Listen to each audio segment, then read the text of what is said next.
and gentlemen, and welcome back to Trash Told You. I am your host, Trash Told You, and my whole name is not Trash Told You. I guess it's actually Trash Snail. I'm trying to right now pick up my cord with my toe, which I did, huzzah, because I did not plug in my laptop, so I don't need to die mid-recording or something like that. So, one second. Oh, there we go. Now we're back in the game. Yeah, my hair is a disaster right now because I've had a ponytail the whole day. Still figuring out the travels, the long hair gentleman. I haven't got a cut in a while. I don't know if I'm gonna cut and get shaped. I don't know what I'm gonna do. I think I'm gonna still keep it, but for a while it was I think last week was like the closest. Not to I wasn't actually close to getting it cut, but I was like, man, I should just get rid of this, or I should plan on getting rid of it soon. But no, it's looking all fucked up because it was in a ponytail and I take it out, so I should have just kept it in. But yes, we're here for Trash Told You. Apologies to the patrons and just everybody in general.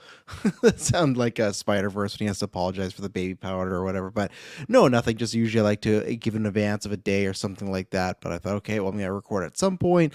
Doing it tonight because tomorrow I think me and Dylan might do an extra side quest if the state of play is good. And then we also have Golden Geeks coming up. Obviously, that won't be on the main feed. That'll be for the patrons. Right now, the MCU Golden Geeks are dropping in the public feed. If you want to get the full episode, head over to Patreon. Same thing with Golden Geeks. There'll be their 5-6 cutouts, but if you want the whole thing ad free, and that one easily is probably gonna go 3 hours plus, gonna be on Patreon. So do that. The DCEU Golden Geeks, that will be happening at some point. Luckily, as we've said before, the DCEU. My goodness, I can't decide. It is dead. It's not coming back, so there's no rush. We want to still get it out for the time when there is like close to the Golden Geeks. Like, we like to have our winners episode. Yeah, I think I'm gonna do it live, people. I'm gonna just put in the pony. I think we're gonna do it.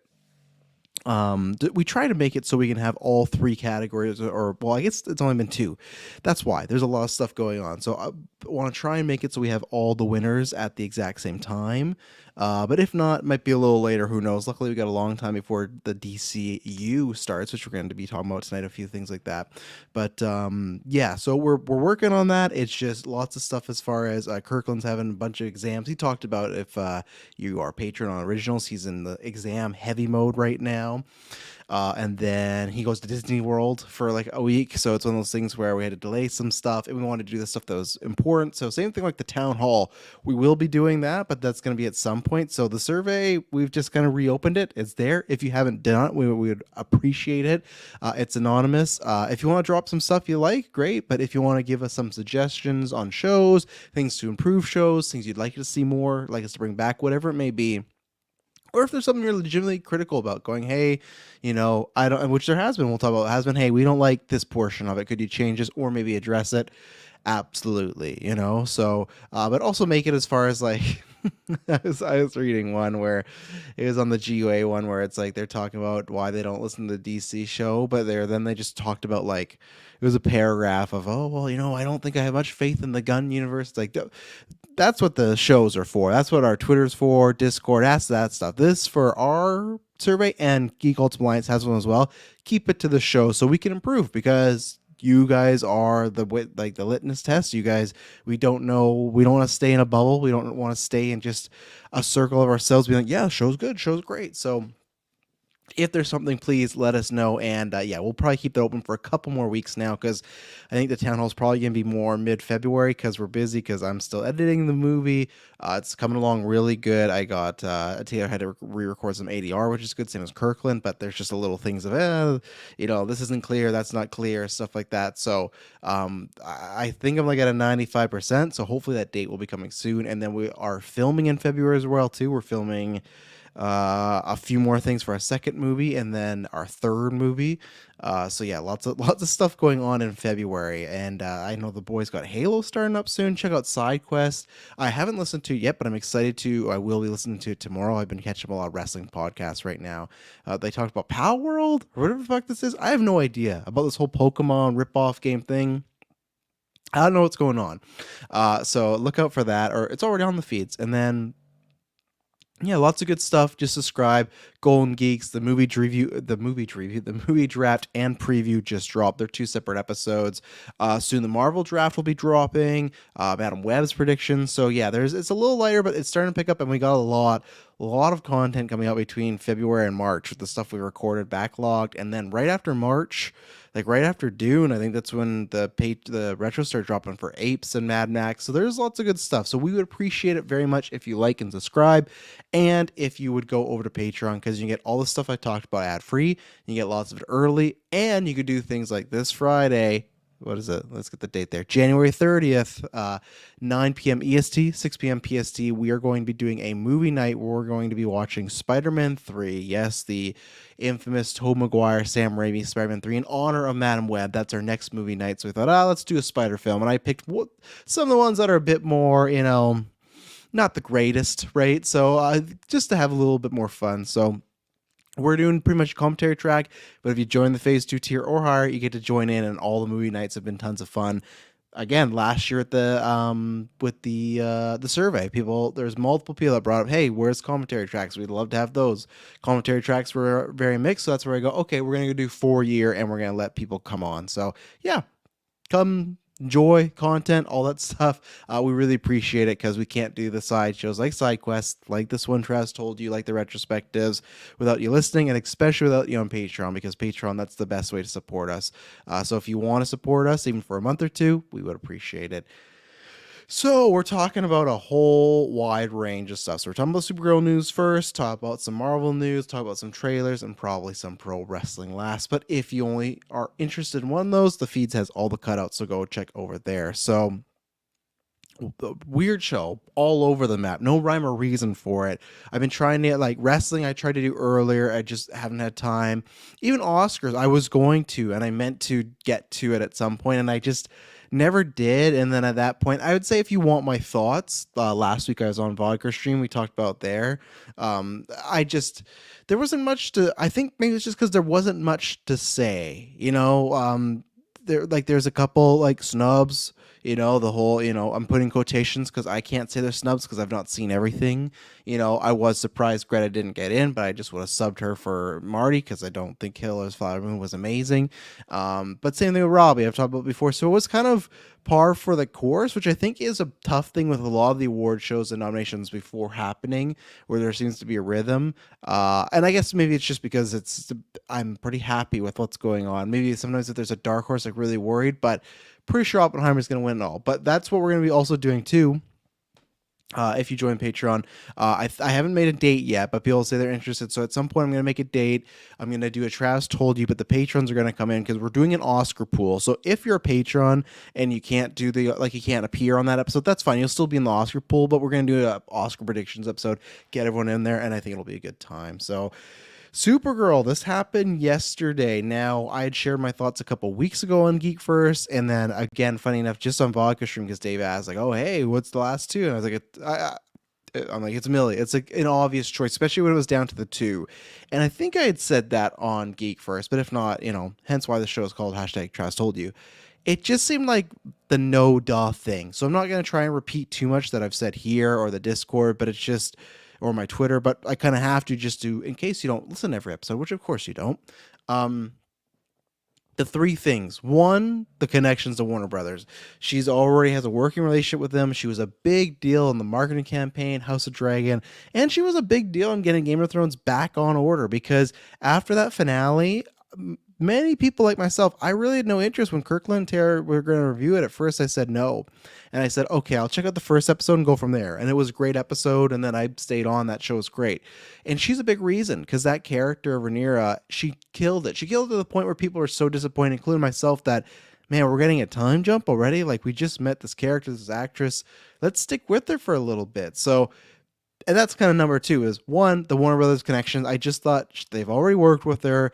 They can go around saying, hey, is she good? What's her worth ethic? Like, all those boxes, right? To check off what you want. And we see that all the time.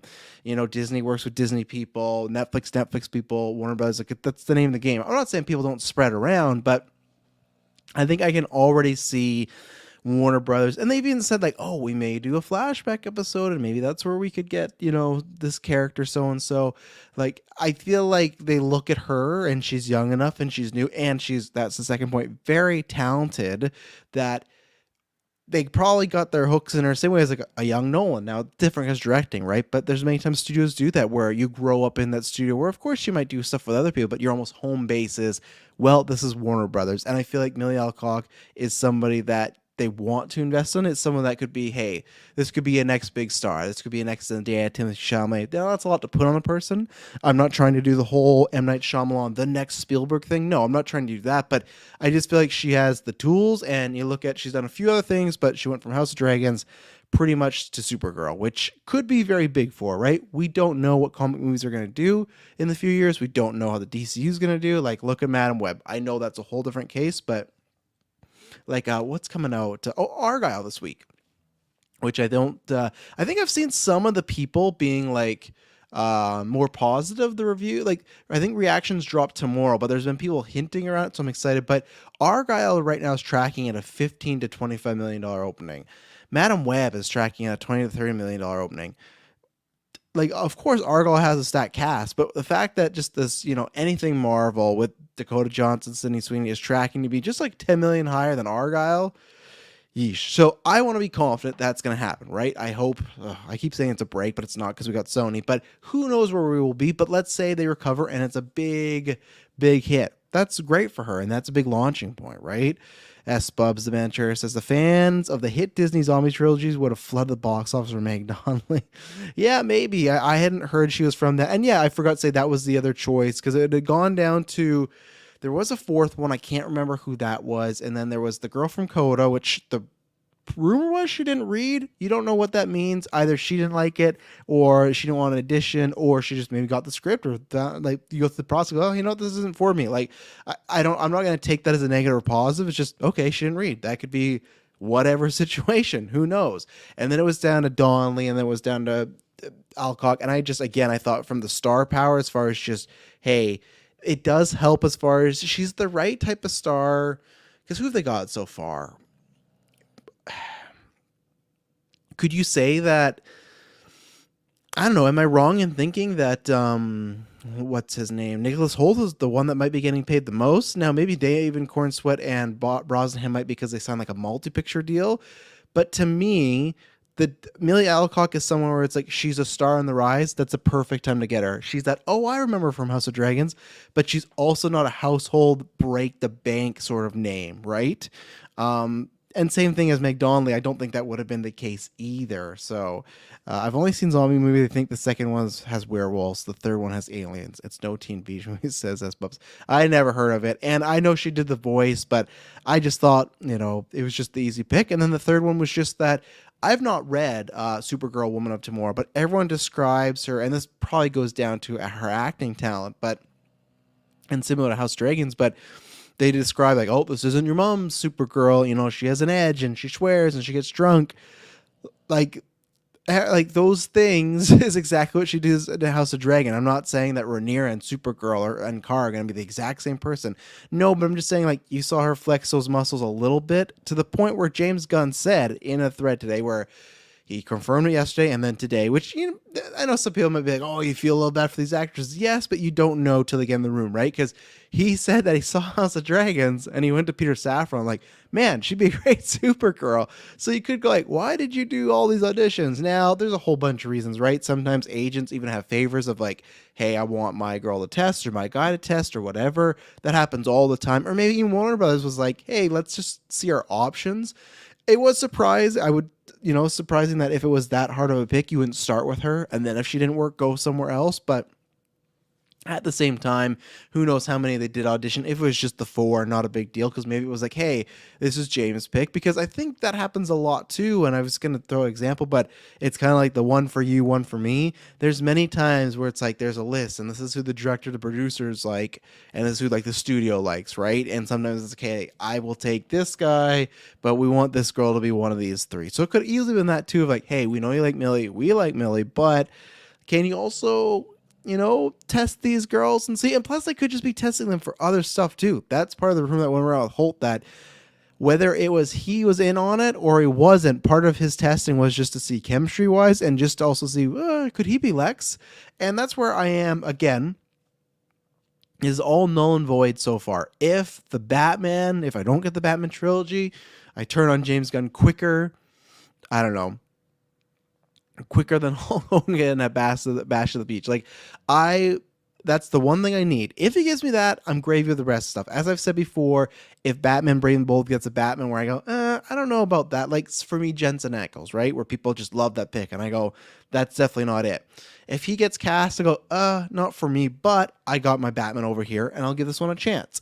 I will say, so taking the Batman stuff out of it, there's a few things where, as I've said many times, I think all of us feel that at GeekVerse, and most of our community is like, it should have been, the keep trying to fix the ship or the clean reboot. After the fucking box office this year, you don't fix the ship, you let it sink and you get a new ship. So as for that, it's still, you got Waller and you got Peacemaker. And I know people go, it's like J.K. Simmons and Spider-Man.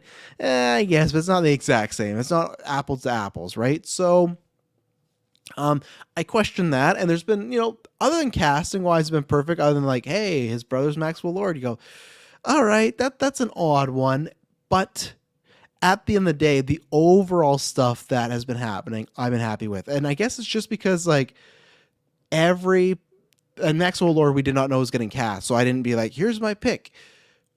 This is where, and I shouldn't, it's just a worry, right? When you're starting a universe, you're going that route, and there's some things that Gunn can do where I go, I don't know if I love that, but loved all the Guardians movie. I like Squad. I like his other movies a lot.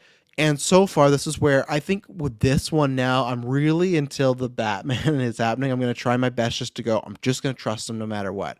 Because Superman, Lois Lane, Lex Luthor, and Supergirl, all the people that I went, that to me is the right pick, whether it be my liking of the person or business-wise, a combination of them, James Gunn has picked that person. So for me, it's like, if I have the sensibilities of like, I think these people line up, and he's picking those. I'm not trying to say like, me and Gunn thing. Like, no, it's just like, I have no reason. Like, he's using all the ingredients. It's like if someone's making a pizza, like, what's on it? And each ingredient is like, good, right?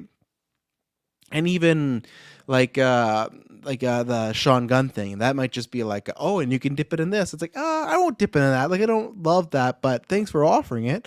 And we'll see. I'll give him the benefit of the doubt. So it's a fucking great cast. And there's other people, right? Like Fillion in there and stuff. So just the main core people, great cast.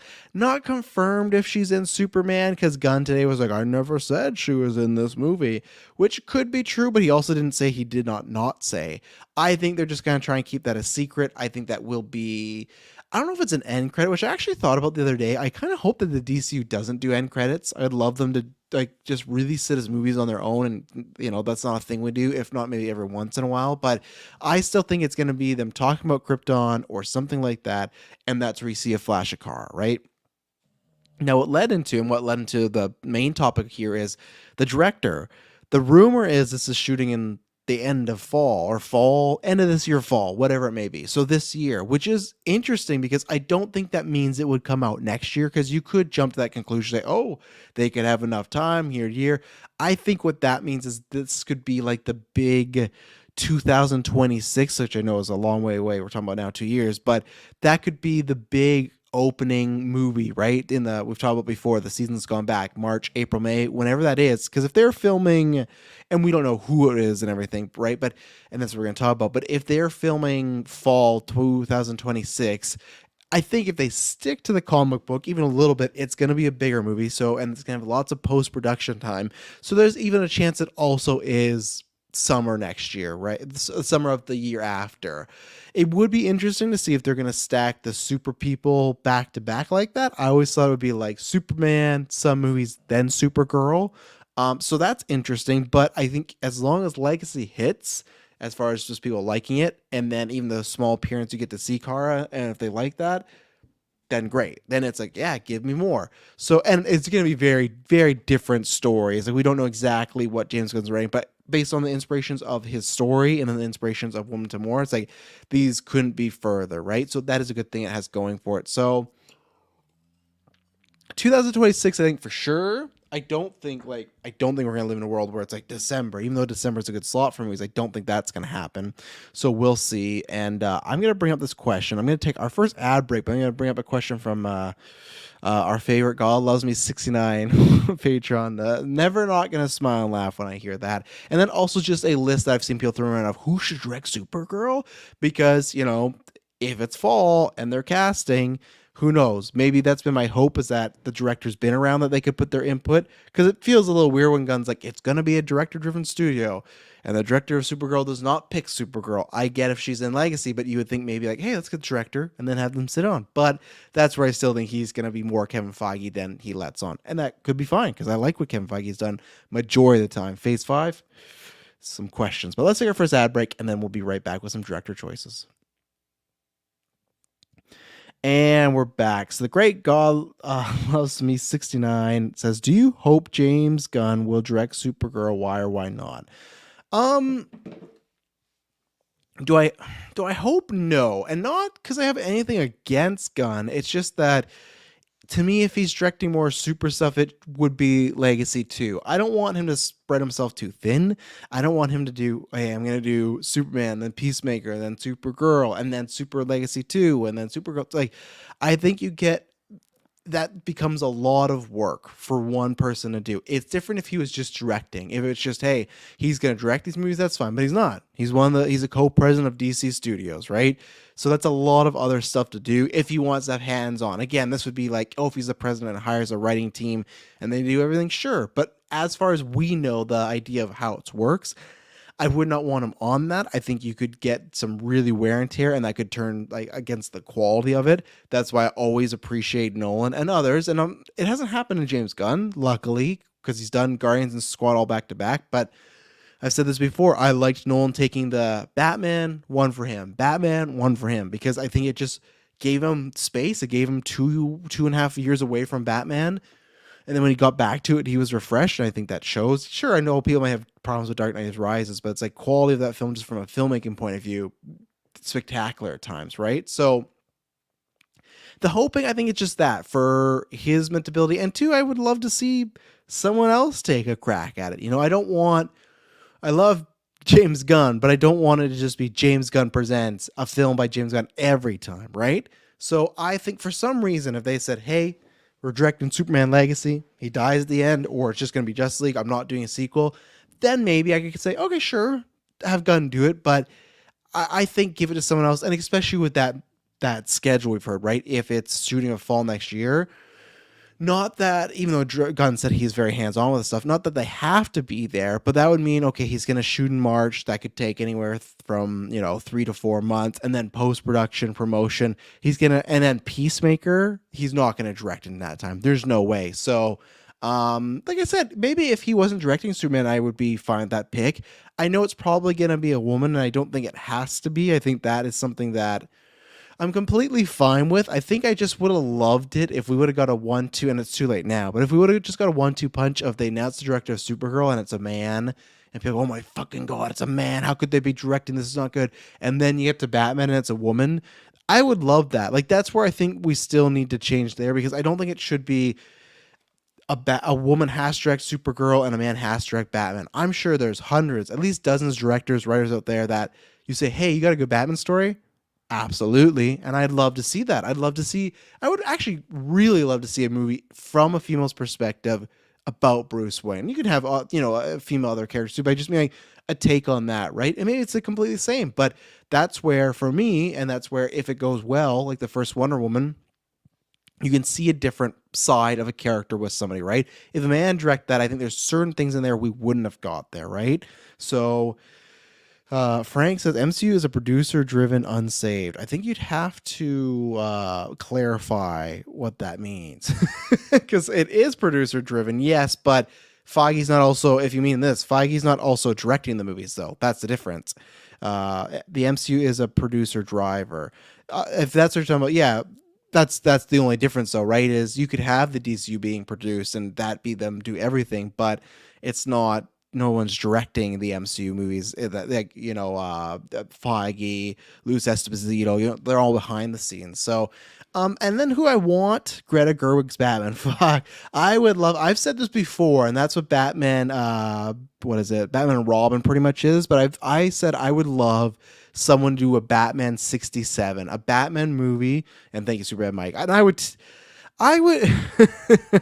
would I take that? Right? That's tough because I love Greta Gerwig. Loved Barbie, loved Little Woman. I really liked Lady Bird. So it's one of those things that she is a talented director, so I couldn't say no, and I would just fucking love to see it. Out of my favorite female directors, I would go the Emerald Fennell route, just because I feel like she's a bit better on the suspense side, but I would still take it, and I would take that as like, I want someone to do a Batman 67. I want them to do today, day and age, on purpose, tongue-in-cheek, jokey. I think there could be a good time. It doesn't have to be a big budget. Obviously, look at those costumes, right? Like, that's where I think everyone's wanted John Hamm. Get John Hamm to do that, but sure, light the world on fucking fire. And again, it's Annie Muschietti, which, you know, I'm happy with that choice for the most part. I would love to see Greta Gerwig's Barbie because talk about the opposite of Matt Reeves, right? You're definitely going to get something. And I do think Brave and the Bold's going to be somewhat more lighthearted.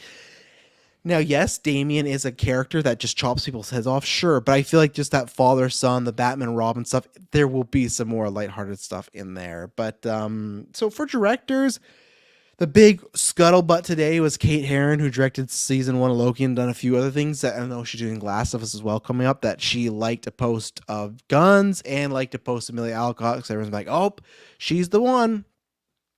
Sure, I think I've said this about, I can't remember, we were talking about Better Than Narnia. Yeah, I think she needs to get the fuck away from Narnia, in my opinion. I like, I've only seen the movies. I like Narnia. I do agree with people that that was a pre-Barbie success signing. And I'm not even saying she could not return back to that. I just think there's a lot of potential error. And I also just think because it's on Netflix, if it was theatrical, maybe that okay, Greta's gonna, because some of the production, the way it's shot as far as just like the world of Barbie Land or whatever, Dreamland, whatever the fuck it's called. I think she could have the chutzpah there. It's just with Netflix, it's like if that thing just gets tossed on Netflix and you don't get a theatrical run, it's like, meh, that's like not the way you want to follow up Barbie. So yeah, I would definitely prefer Batman over Narnia in that sense. I still think she could bring something to it, but I just think it's just kind of, I don't know. I kind of hope she disappears into like a, you know, uh, like a producer, executive producer on it, and she brings it like, this is someone that's really talented that could do this, you know?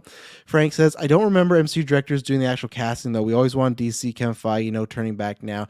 And I agree, and I'm all for it. I just meant in the sense when he said, all these films are director-driven. To me, it's not like it's a full-on, oh, now he's sitting over their shoulders stuff, but that is something where I thought someone that's directing Supergirl would probably want to pick that, right?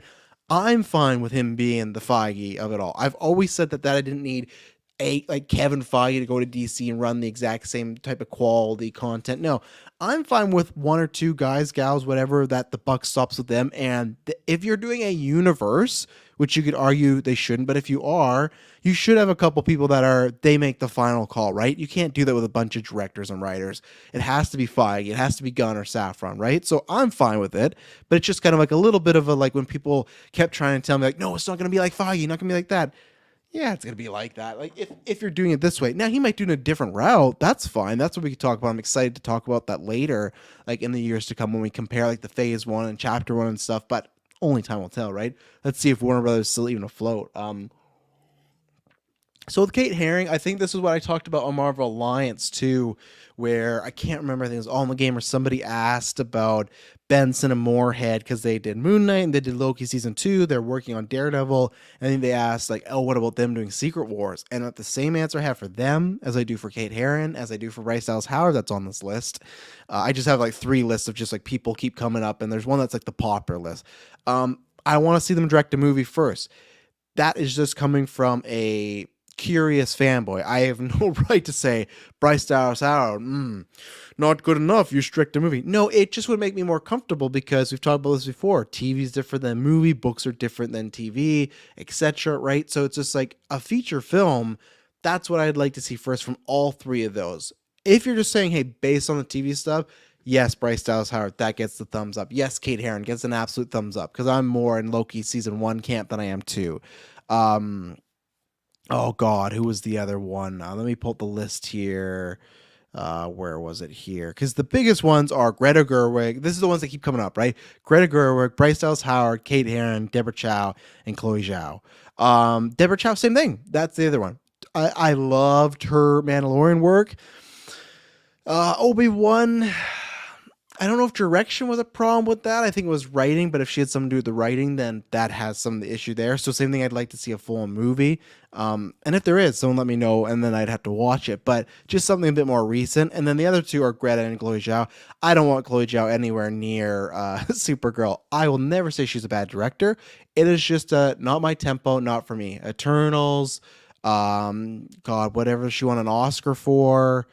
Oh fuck! It's not like Mudland. That's something else. Nomadland. Was not for me. I can appreciate it's like Maestro. I can appreciate it, but not my bag, baby. And then Greta Gerwig. That's just a hot pick, right? But I still think that she should, like we're talking about with Mike, she should get an Narnia and then go do like her dream project. Like after Barbie, that's the time. Like I'm sure it was still in motion, but when the Dark Knight hit as big as it did, you know Warner Brothers went absolutely do fucking Inception. And then after Inception blew, it was like, do whatever the fuck you want. And you're like, that's how you can have it with Greta and Barbie right now. She's in that right zone where even if she comes back to Narnia, it's like you could kind of do whatever you want in this town right now. People will be throwing themselves. Where if you go make a Narnia movie that's meh, does alright, is not watched as much, considered a disappointment one way or the other, that can kill your momentum. We talk about this town. Look at this fucking Lucasfilm.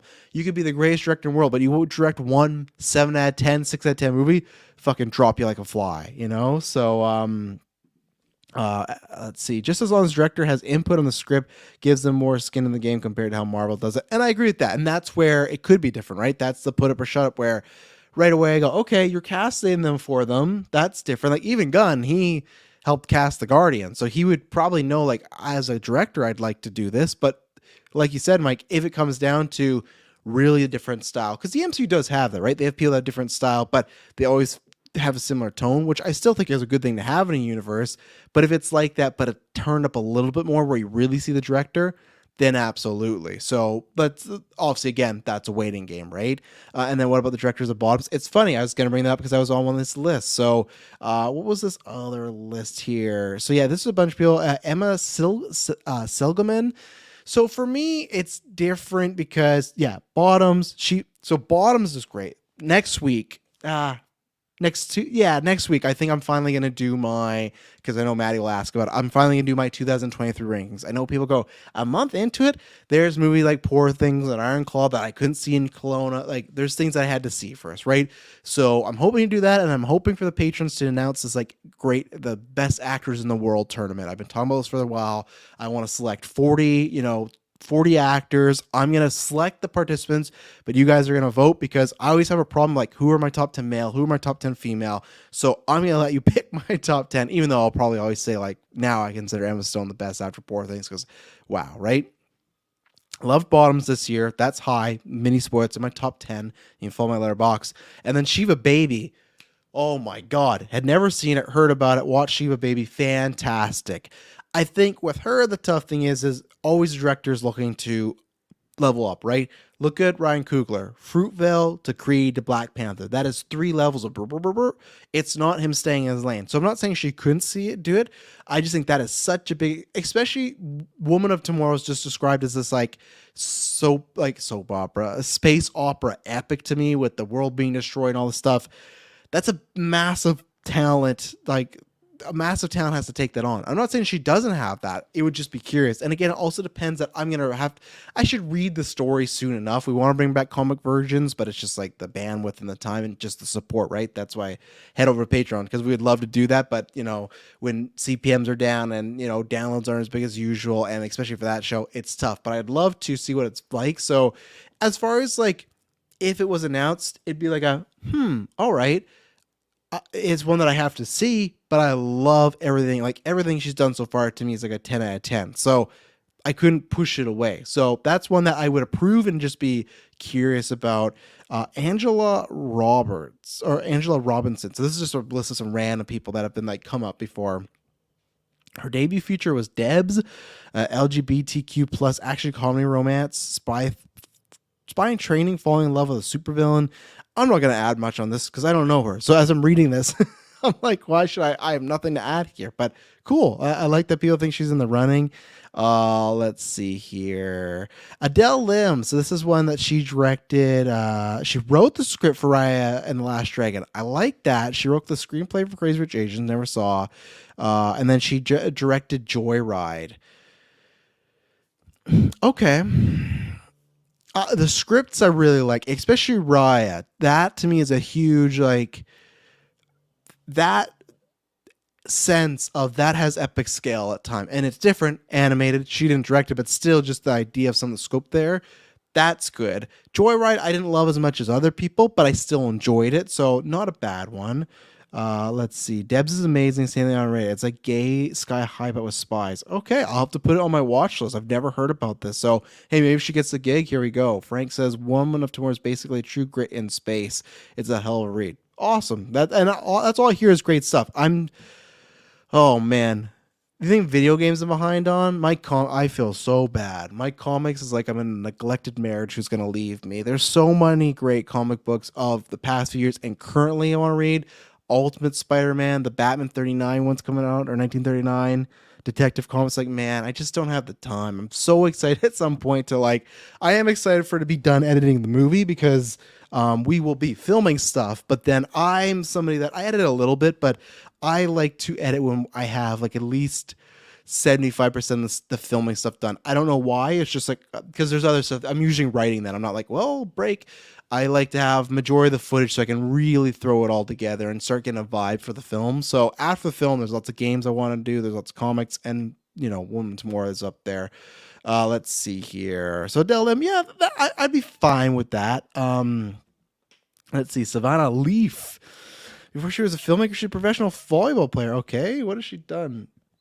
Let's see. She's a talented filmmaker, athlete. Let's see. Her debut feature is Earth Mama, a compelling human drama. All right. Don't know much there. Thea Sharrock, 2000. So she directed 2016's Me Before You and 2020's The One and Only Ivan. Her work on Ivan showed a comfort working with visual effects. That's one of the monkey or gorilla, right? Ability to craft a sweet and touching story with non-human characters. All right, not as sold as that one with Me Before. Like, it doesn't scream that one, but again, people can change and level up, right? And kind of go that way. Let's see here. Yeah, no, I wouldn't go there. And then, yeah, Greta Gerwig is the other one that pops up. So I don't have a personal pick yet, really. I don't. This was the one I'm waiting to see, and also just because I don't know the story for sure. But it's one that I still think we could get a director that is on the newer side. That maybe we've just heard them do one. I just hope it's somebody that I've seen their work and I like it. That's all I'm hoping for. But I'm also ready to be, impressed and find a new favorite director and stuff. So yeah, we'll see. I think director will be coming soon, because if they're planning on starting in fall and they're casting Millie right now, there'll be a script which apparently has already been written. They'll be starting to do pre-production. They'll be casting, all that. The ball's gonna get moving on that, and that's really exciting. So I'm happy to hear about that. Okay, let's talk about some Marvel stuff. We got a couple just Spitfire, Random Fire. I don't know, whatever. What would it be? God, didn't I have a segment? Trash Soul, I used to have a segment, right? I had the box office breakdown, and then I had, what else did I have? Rapid Fire, was that it? Yeah, the Rapid Fire. So last week there was a rumor coming out that Kang now, Marvel is considering or talking with John David Washington. So I'm of a couple minds here. Where one, okay, three, yeah, I guess three, so not a couple.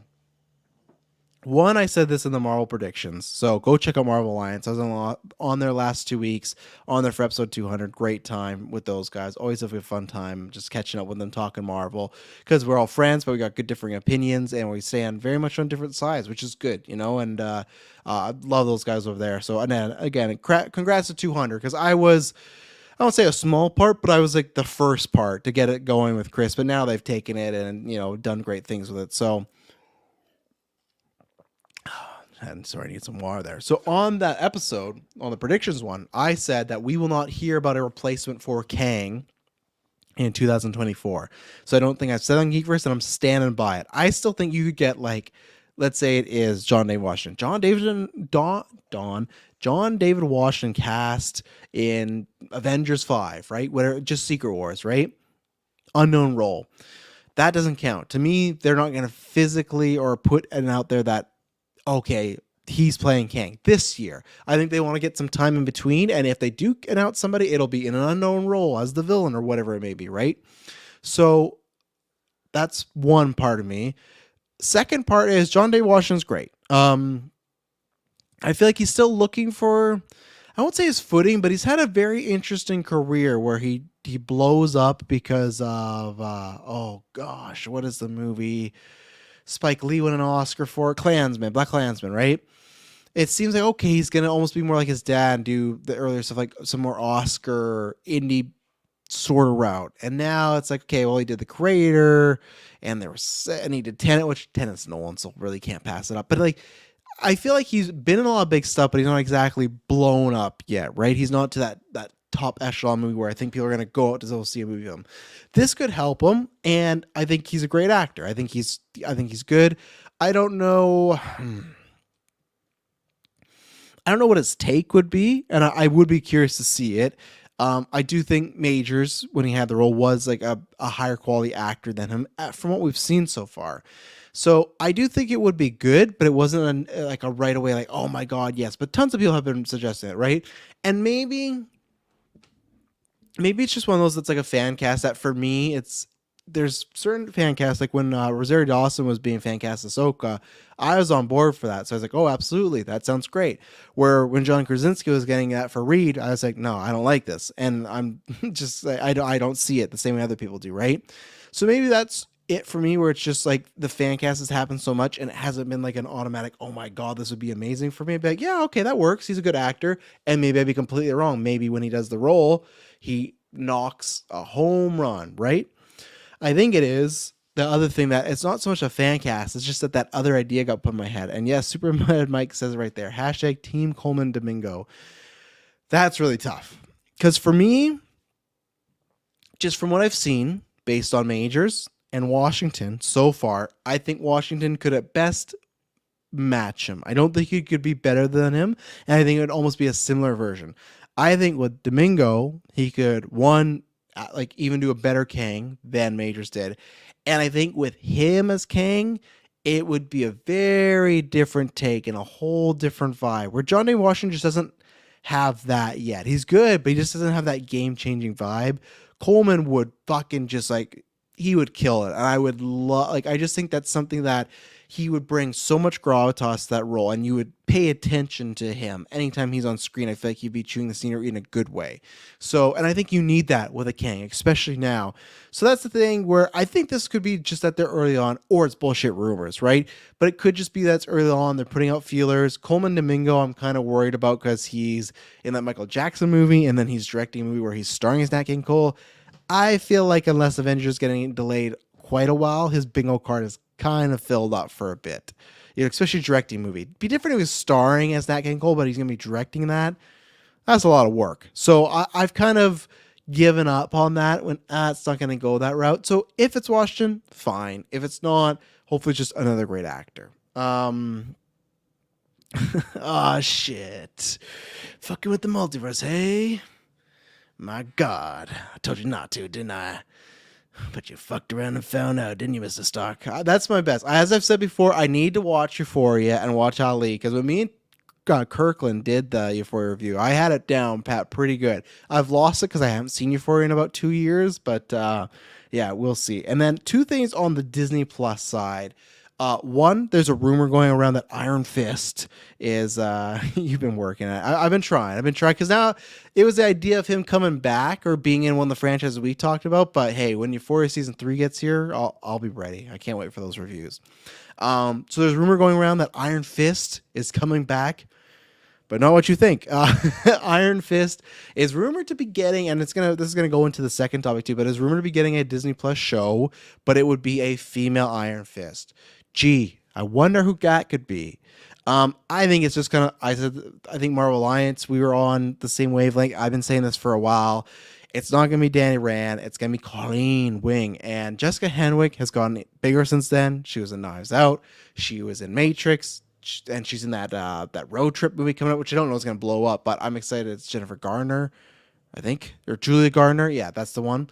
Her star is rising. Where I was saying that me and my wife were talking, and just said like, no one. That's not really happened with anyone from Netflix, right? Like, I'm not saying they haven't been other things. Berthel was already a star, so he doesn't count. But Mike Coulter, sure, he's in the Play movie, Gerard Butler, and Charlie Cox was in a Netflix show, but none of them like really got bigger. Where Jessica Henwick to me did. She started to work with these like big directors, right? So for me, that's the easy play. They made Marvel Netflix canon. It's an easy route to go. And also the street level stuff, which we're going to talk about, that's also the route to go. I think street level with the occasional bigger show, like we've heard rumors about Young Avengers, fine, that's okay. Take the risk every once in a while. But money wise, exposure wise, and I just think what they can do, I think Marvel and Netflix had that right as far as the characters they were picking were the more street level. And maybe that's what Disney Plus should do now too. I think we've kind of capped of we got a couple other shows. I'm not saying you can't do big ones, but maybe we've seen what the limit is, right? And we're going to talk about Echo's budget in a second. And for me it sucks because if you go back to Geek First, and I was talking about this because I feel like I don't talk about them as much because I feel like it's with Moon Knight and Iron Fist because I love those both. I don't know if they're in my top. Moon Knight's in my top 10 characters. I don't think Iron Fist is top 10 Marvel, maybe, and Danny Rand specifically. But I feel like I talk about them less on the cast when Interpretation comes out and it's just kind of mid, and then I have to move on because before it's always like, oh, fucking Moon Knight, and then I'll rant to Rand or fucking Danny Rand. After Netflix, it just sucks that like I wish they would just recast Danny Rand and we could get Iron Fist back. I love Iron Fist, and he's gone that terrible situation where bad movie, bad TV show, bad comic book storyline, and he gets put in character jail for a while, right? It's like, I don't know when we're going to see Danny Rand, and I love Danny Rand. I think there was bright spots to Iron Fist and Defenders, but we didn't get the Danny that I knew and loved, so that's such a bummer. I'm fine with this. I'm not going to be red-eye thumb now. Oh my god, there's a woman at worst didn't know. It's like, cool, let's get Iron Fist. Hopefully one day we will see Danny Rand, but I worry it's going to be like the way we got Scott, or we got Hank Pym, where it's like, oh, I'm in my retired years now, and who knows, because I've said this before, I'm curious what the first Marvel Netflix recast is going to be, right? And people might be like, oh, well, Vanessa. No, don't count Vanessa, because Vanessa, that was before everything was canon, right? Everything's supposedly canon now. So I'm curious to see Luke Cage, Iron Fist, maybe even one of the villains. Who's going to get that official recast, or are they not? And that's where we won't learn Iron Fist, because if they're bringing in a female version, you don't got to talk about Danny Rand. You don't got to recast. You don't got to say he's alive, dead, missing, whatever. It doesn't matter. It's a different Iron Fist. I'm sure they'd mention him. I hope they don't kill him, but you can kind of just go whatever route you want, right? Superman Mike says, would be awesome if they could fold Moon Knight in Netflix stuff, but feels like they went too big for him, too fast for that now. I agree with you. I have many complaints with Moon Knight, and I always say this too, where Moon Knight, that is definitely a case where there's stuff like Secret Invasion and Ant-Man Quantumania, Echo, even Eternals to an extent where there's stuff in there writing and story-wise where I go, this is not good. This is why it's so low on my MCU.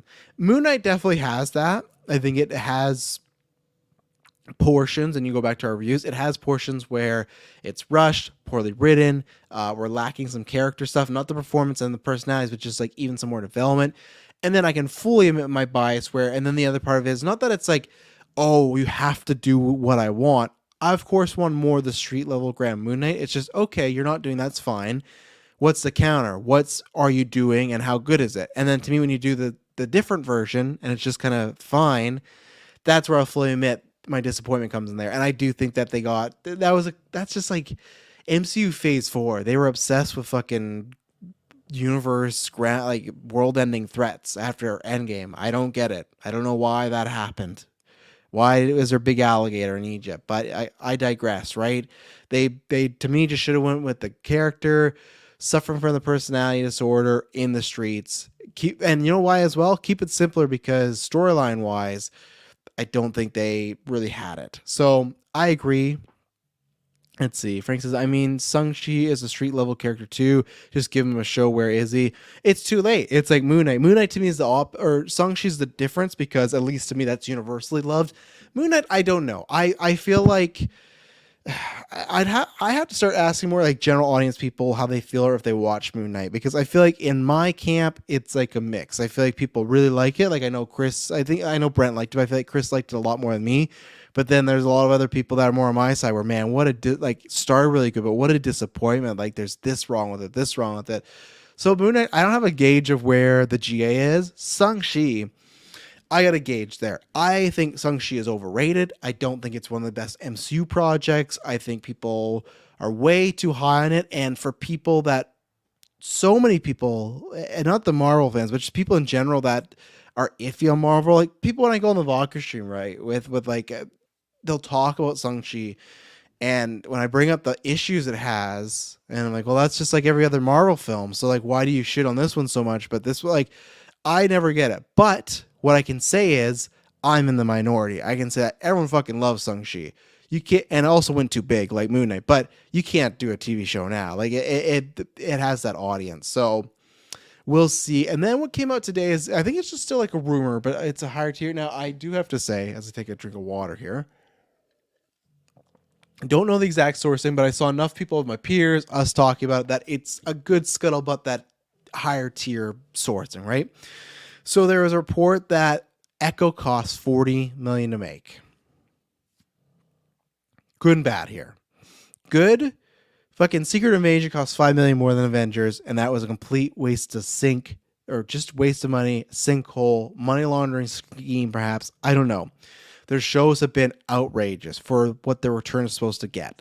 The subscribers are they're not worth it that much, right? The numbers they have. So that is good that it's not this 150, 200 million, everything like that. That is really good. So at first when I saw, I went, man, they're figuring out that's what you got to do. But then I kind of sat back and thought, and I Googled, what does Game of Thrones cost per episode? Now there's like varying reports, but I went with the one that I found came out the most, and even like it's kind of closest to the average. Last season cost, I think it was $90 million. So that meant that each episode was $11.5 million. I did the math for Echo, and for that, so Game of Thrones final season, that's 8 episodes. So 8 episodes at 11.75 or 11.5, biggest show in the world. Show that has multiple characters that actors have raised their stock. Actors that are coming back for multiple seasons, so you know their contracts go up, and huge set pieces, CGI dragons of the yin yang. It's a theatrical experience on television. 11.5. Echo is $8 million per episode. Now, I was talking about this in the GA, and Brent brought up a fantastic point. So this could be, to me, some of it of reshoots and new COVID protocols. Absolutely, right? COVID, that's all, it's still a factor. And just the protocols, that's still a thing, right? Especially sometimes some countries get new strains and you go, okay, fuck, is it starting again? So that's one. And reshoots, because they did do reshoots. We heard about that, right? Marvel always does reshoots. So you could say that's the ballooning of it. I still think that is way too much for Echo. It'd be different if you were to tell me Secret Invasion was for me. I go, man, they did a great job. Echo, other than some of those shots of them in the fucking, like at the beginning where it's the ancestors in the blue, like forest garden, whatever, and all the echoes, where's all that money going? If it's not on the protocol, if it's, because I agree with Brent that reshoots and protocols would get there. I don't think protocols alone would get it to 8 million. That seems a lot. So maybe just the reshoots, but still it's just like, it's practical sets. There's really no superpowers. None of these people are big stars. It's on location. Like, that's still where I go. I know that they might feel, no, when we put out a movie, it has to be something big.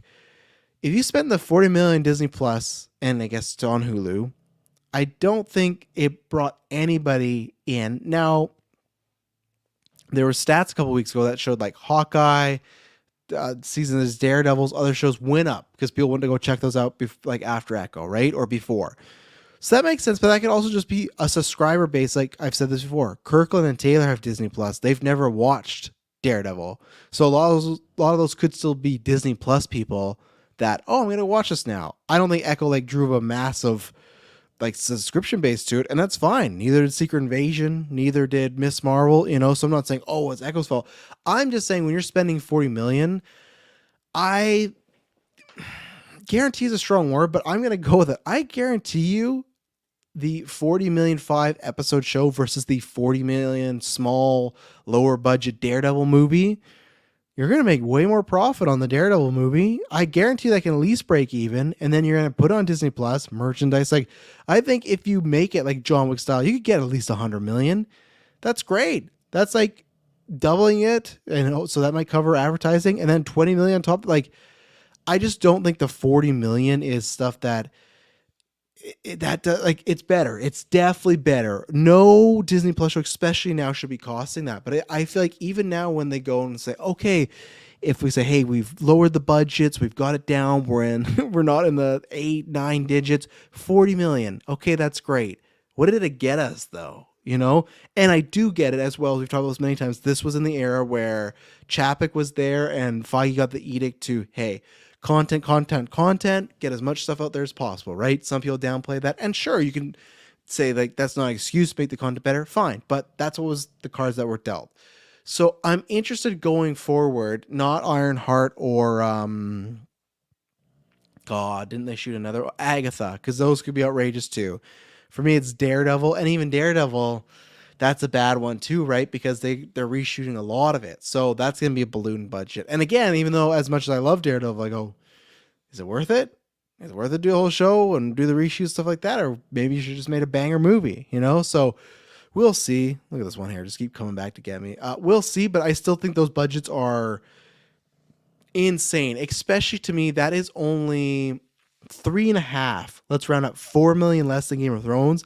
Like I said, Game of Thrones had all these actors, massive set pieces, and also was the biggest show in the world. When people talk about Game of Thrones and when it was like, it's getting this big budget, everyone kind of accepted it because it was like, oh yeah, it's getting that because it is the culture phenomenon right now.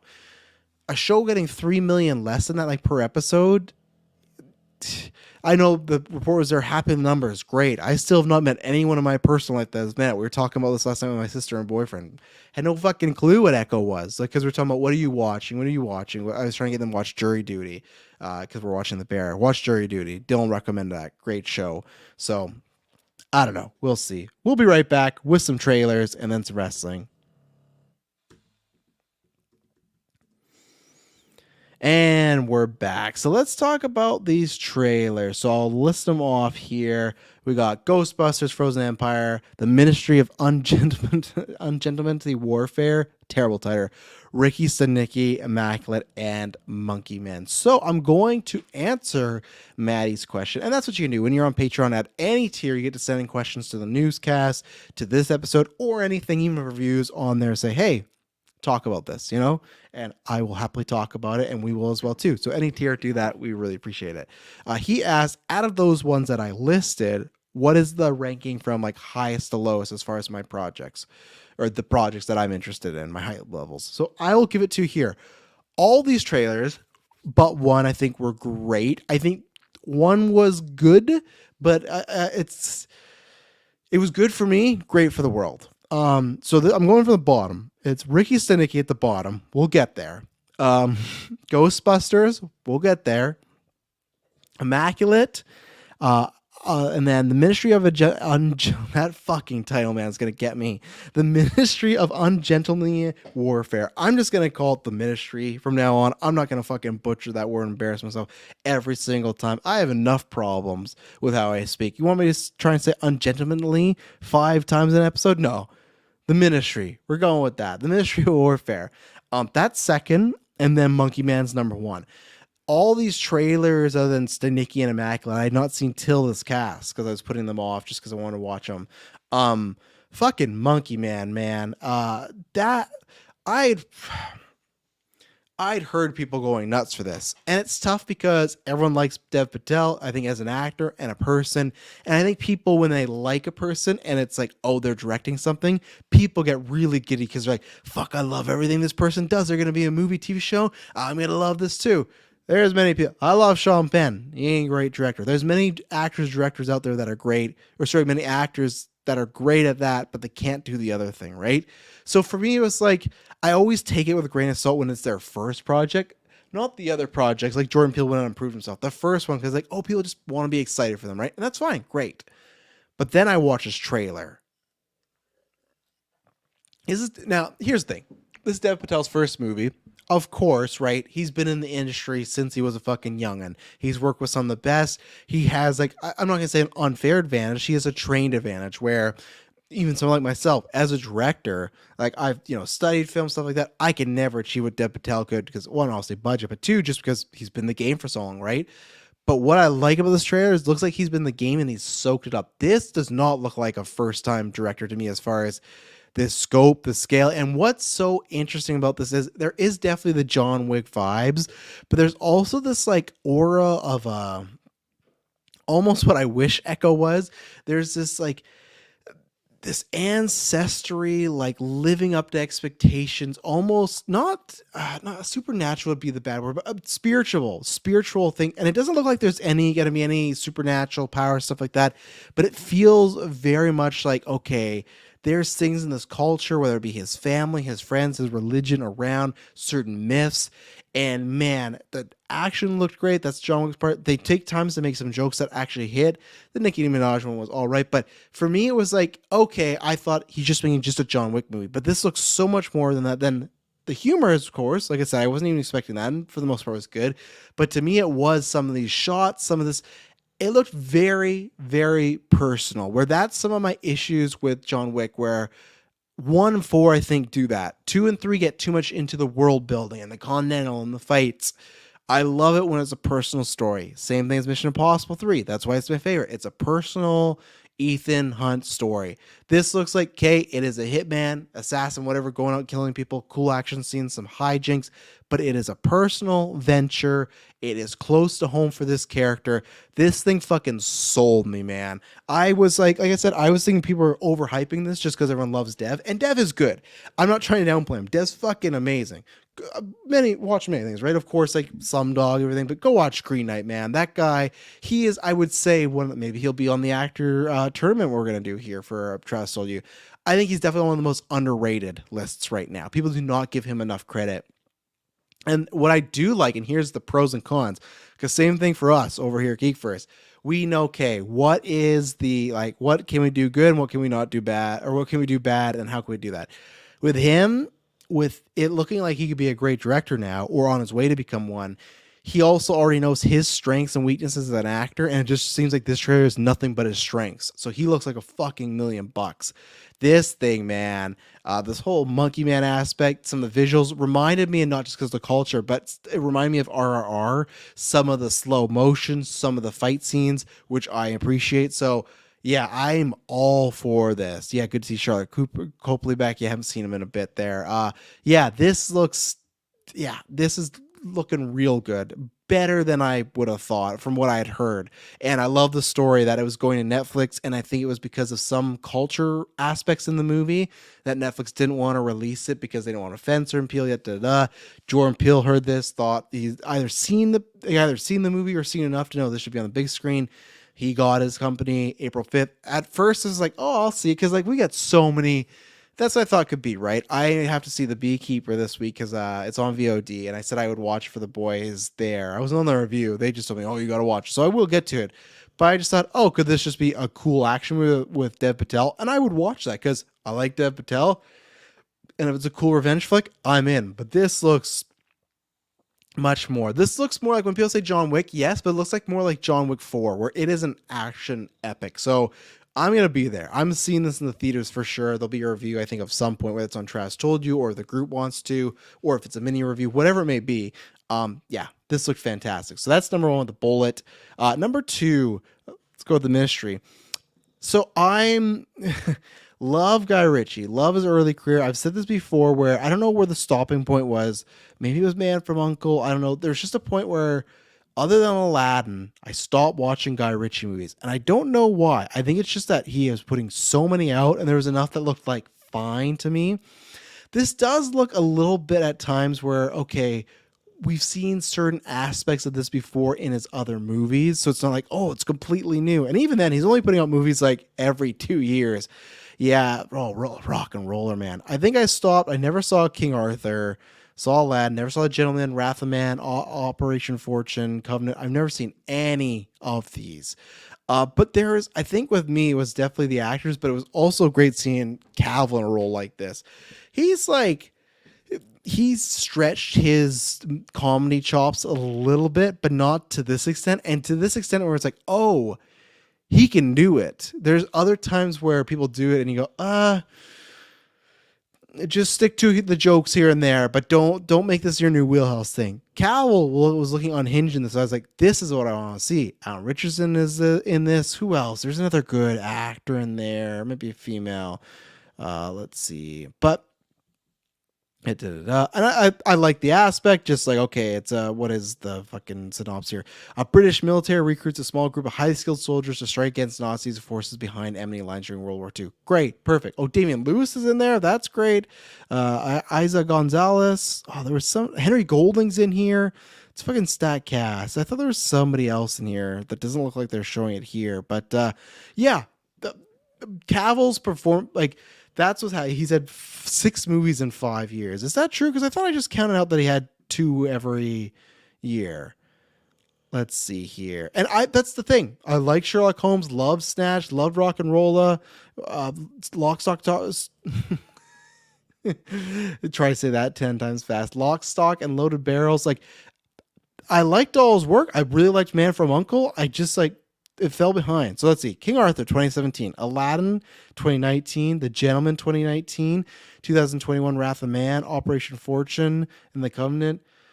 That's 7. Yeah, that is a lot. Yeah, I guess you're right, Espo. That's a lot of movies. And that's why just like they kept coming out. And for me, some of the other ones looked like not lesser versions of his great stuff, but kind of. And the other thing that helps with those old ones was like some of the cast was fantastic, like this. So I think I've said this before where I'm going to make it a mission I want to rewatch Man from U.N.C.L.E. So I think I'm going to start there. I'm going to skip Aladdin. And then I'm going to do a rewatch or a first time watching of some of this other stuff. Superbad Mike says, you gotta watch The Gentleman, Travis. Okay, I will. What is that? Is that one looking like Statham? And I love Statham too. Like I was a big, like, it just felt like Statham, Guy Ritchie. It's like I left them in whenever what rock and roll, like in the aughts, right? It's like, okay, that's good. Fucking loved Crank, man. Crank was my jam. Transport. I used to see anything with Statham in it. So yeah, I think it's time that I catch up, watch. Maybe I'll even venture into King Arthur, man. Oof. But this trailer looked great, looked like tons of fun. And for me, the cast in general is good, but Cavill's what's making me really get back on this Guy Ritchie train. Like, okay, I want to see this. Where before it's like, okay, maybe a little rinse and repeat. I'll get back to it. Maybe I'll do a ranking, but we'll see. That's the plan. I also plan to watch every Martin Scorsese movie, rewatch, and there's a couple I haven't seen before Killers, and that did not happen because podcasting life in general, but maybe I'll get to it. So that's number 2. Number 3, Immaculate. I have it here because Immaculate could be my favorite of this. I just don't know where it's going to go. So it's Sydney Sweeney playing a nun, and she's pregnant. And so they're doing the whole Mary, Virgin Mary thing, which I appreciate. I'm not a religious guy, but I do like plays on religion and those biblical classic epic stories, right? So I think this is smart in a horror movie in this day and age. Okay, I think it's this day and age. Maybe I'm wrong, but I don't think it matters too much. This girl says she's pregnant, where there's enough jokes, right, even about Mary of like, hey, was she a virgin? Did she do something if that happened? We all heard it, right? With this to me looks like it could go not 2 ways. I don't think it's going to be bad. I just think that this could be a horror movie that at the end of the year we're all talking about, could be a top tier one, or it might just be a meh, that was all right. But there is some good imagery. There's that one moment where, and I'm guessing because they're thinking it might be a second coming of Jesus or whatever it would be. Clearly, maybe she's going to labor, having some labor issues. There's like blood on her bed. She's had like a spotted bed. And then someone's just fucking in the bed, like smelling and like sucking up the blood because probably it's like, the blood of Christ or whatever. Like, And then there's one moment where she's asleep, and then there's somebody with a knife, and that's the same thing. It's like, is this going to be supernatural stuff? Is this going to be just psychological as far as like people are fucking with her? Because that could just be somebody trying to kill this kid, whether it's someone that's like a Satanist, whether this is somebody that believes she's lying, because maybe she is. We don't know what this could be. It looks like it has lots of potential, and this is the Sydney Sweeney that I want to see. This is one, because I remember, this was before I watched Euphoria. I started watching Euphoria like episode 3. It was episode 2, whatever, or episode 1, whenever it's the bathroom meme, right, of her against the door and her banging it. I saw that all over my timeline, and everybody was saying a variation of it, but it's like, she needs to be in an Ari Aster movie. She needs to be in a horror movie. This looks like whoever heard that or saw it was like, yeah, we should do that. It's scratching that itch, because it looks like she's doing a lot of acting in here, and not the fucking Madam Web, Anyone But You, where it looks like this like Sydney Sweeney the star. And that's what I'm curious how her career is going to go, because I feel like she could be a female version of Matthew McConaughey, where McConaughey when he was younger did some things like A Time to Kill that were more serious, and then he got pulled away in the more mainstream stuff, and it made him seem not as good an actor. I have not seen Madam Web yet. I've not seen Anyone But You from people I trust. Like, that's what it feels like, that almost those acting skills like go away in those movies, right? I'll judge a Madam Web and I'll judge Anyone But You when I see it, but from the trailers, from people I talk about, they're like, that's not the same person we thought she could be. So I am worried, but her in this, I'm looking very forward. So I could see this as the movie ranking the number 1 out of these 5, but the trailer also seems like I could get B-level schlocky, and we'll see how it goes. Let's see. Ghostbusters Frozen Empire. To me, this was a good trailer. I've said this before. I'm not a Ghostbusters fan, but it was a good trailer. It feels very much like The Force Awakens again. The way they did the last Ghostbusters, where they didn't show the OGs, and this time they're showing all over. This is exactly my pitch of why, when we hear these rumors of Sony wanting to do another No Way Home movie with the 3 of the Spider-Men, that's why, because it's the same thing of this. You get to all the trailers that's setting up, Bill Murray and Dan Aykroyd. Like, it's all coming in like, oh, I could help. Oh, what about this? I haven't hung up the suit yet. You're getting all these one-liners where they didn't get to do that the first time because they're keeping it a secret, right? Or, as a tease. Same thing with No Way Home. So when I saw this, I was like, oh yeah, this is what the No Way Home, sequel trailer is going to be if we ever get the 3 Spider-Men together. And, they probably should pull that trigger at some point. I don't know if before the ground level, but I digress. We talked about it last week. For me, this looked good. Some of the CG is like a little splotty as far as like, I'm fine with it being splotty, but if some ghosts look good and some don't, that's going to fuck with my brain a little bit. Like I said, I don't love Ghostbusters, but I think this was a great trailer for if you do love Ghostbusters. I think I'll be seeing this whole movie. And I think before, when there was multiple stuff out, I think it was like Mickey 17, I was like more meh about it. But now I'm like, okay, I think I'm more open to it. So I think it was a really good trailer. I think there were some jokes that land here. Paul Rudd's, I'm liking that he's going to be more a part of the team going around this time. Even the team's more a part of the team. So yeah, it looked like a good time. It looked almost more like Ghostbusters 3 than any of them, right? Because you had the reboot with Kristen Wiig. Obviously, that wasn't it. And then this last one where it was a sequel, but it was like in the world of the world, where this is the whole gang's together. I'm not saying the OG character is going to be there start to finish, but they're going to be in a lot more than the other one. So interesting. Oh, and then finally, oh God, what the fuck is the movie called? Ricky Stenicki. No comment. No, this dropped. There's a preview. It's John Cena and Zac Efron. It's Zac Efron with a couple other actors, and they use this guy named Ricky Stenicki as their best friend. They say he gets cancer, stuff like that, so they can go out and get shit-faced, go to Vegas. So they make up a best friend for like 20 years to get at us stuff, right? And then something happens where someone calls them on it, and they realize, hey, we got to get some proof here. So they go to hire an actor, and that actor's John Cena. He looks like he's some male stripper or something like that. If you've seen Vacation Friends, he is playing that exact same character where he is not cognizant that he is rude or over the top. For some reason, people really like him, but the main characters don't. Even the stuff in Vacation Friends where it's like his boss, he talks like, it's like, you gotta be careful with my boss. It's like, okay. And then, he does some stuff to screw up, some stuff to be better. I think maybe in Vacation Friends, I think there was a segment with the boss, but it's also like the parents. That's stuff you've seen before. I'm not saying I'm gonna hate it. There was some stuff that looked like it'd be all right. I think Efron and Cena could have some good chemistry. I will watch this, even if it was in theaters. I don't know if I would have saw it, but I would have saw it when it came to streaming. I like the people in here. It's more just a disappointment. I'm fine with Cena because Cena, this makes sense. This is the stuff he should be doing for the most part. He can do some action, but comedy, I think, where he thrives. Efron, though, we'll get to it next week when I talk about the Iron Claw, but a mini spoiler. Easily the best performance of his career by far. I'd have to see like who. I didn't do an Oscars thing right. Let's see. Oscars. Oh, I don't care. Fuck, I didn't say that. Because I always say I don't say something to snub unless I can take someone out or I've seen the performances. I've seen Maestro and I know Cooper got nominated, and I would easily swap out Cooper for Efron in a fucking heartbeat. Great, soul crushing, heart beating, breaking, whatever you want to hyperbole call it. He's phenomenal in the Iron Claw. And I have said this for years, I think since the start of GeekVerse, because then we just talked about Efron, where he goes to and from, and we saw that Bundy movie. Thought, oh, this could be it. He has a terrible agent, or he picks terrible things, and I thought after Iron Claw that might change. Now, this is different at least, because this was filmed before, or, before it came out, so maybe the hope is now, hey, people really respond to me in Iron Claw, let's go that route, but this is not what I wanted to see. I was hoping that Iron Claw was the changing of the career. I was hoping he was going to pull McConaughey and go, you know what, I'm done with this type of shit. Like, get me in some better stuff. Might get a chuckle or two, but this is not what he should be doing, in my opinion. And I think his agent is just out to fucking ruin, I'll say it, ruin his career. Because I think Zac Efron, for how talented he actually is, he's like Bizarro Pattinson. Pattinson started in Twilight. Oh, he's a Twilight guy. Efron's, the High School Musical guy. Efron, he changed people's mind in the sense that he did raunchy comedy. He's like, oh, hell yeah, he is funny.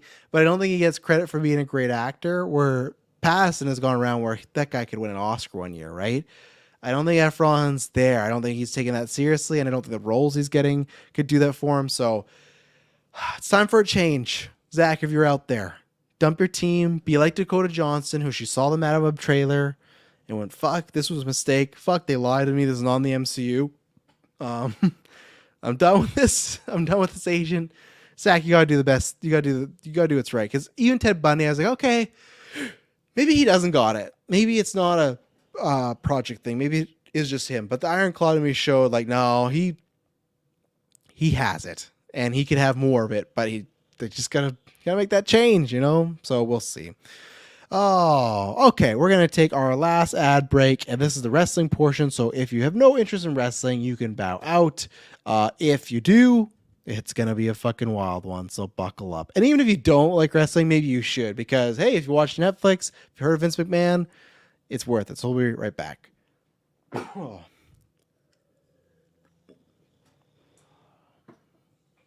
And we're back. So... fuck, I don't even know where to start. This was another reason why last weekend I almost did just an Oscar. This fucking hair. I almost did just an Oscar wrestling cast. I just didn't get around to it. It's tough. It's one of those things where, as I said, life's busy, the filming's busy, and as we've said many times, I have no problem admitting it. When CPMs and downloads and stuff are down, episodes don't make as much as they used to, especially. So it's just one of those things where it's like, before I could have the time. And then, say, okay, well, I can make this time because I can make this amount. If I don't make the same amount, it's hard for me to set that time aside, right? So that's why I always do trash. Told you love doing it, but, it goes in ebbs and flows depending on viewership and CPMs. And CPMs have been brutal for the past few months. So I'm hoping Super Bowl kicks it up and everything. Hunter Iggy, you can go back to the beginning. I talked about Supergirl. I don't care about any of the backlash. I get why people liked Kaye, but it's new universe. And you move along. It's I don't know. It's just like a geek controversy thing. It's nothing that's to me actually serious. I'd put energy into actual controversies like the one we're going to talk about with Vince, not with Sasha's out and blah blah. It's like I don't I know people might make the opinion like, oh well, they cast a Latina actress and it should be that way. If you feel that way, great. I don't. The same way I could feel Supergirl could be black or Pakistan or Australian, like, which I guess she is now. But like, this character to me doesn't matter. I don't think they're taking a step back forward. So, anyways, McMahon. Is that where I start? Do I start with McMahon? Do I start with Rumble? Do I start with Punk? I feel like I'm going to have to rapid fire this stuff. Netflix deal happened last week. Interested to see how that plays out. Very interested with the deal having that like at 5 years we could cut you, but then at 10 years we could hold you on for 10 years.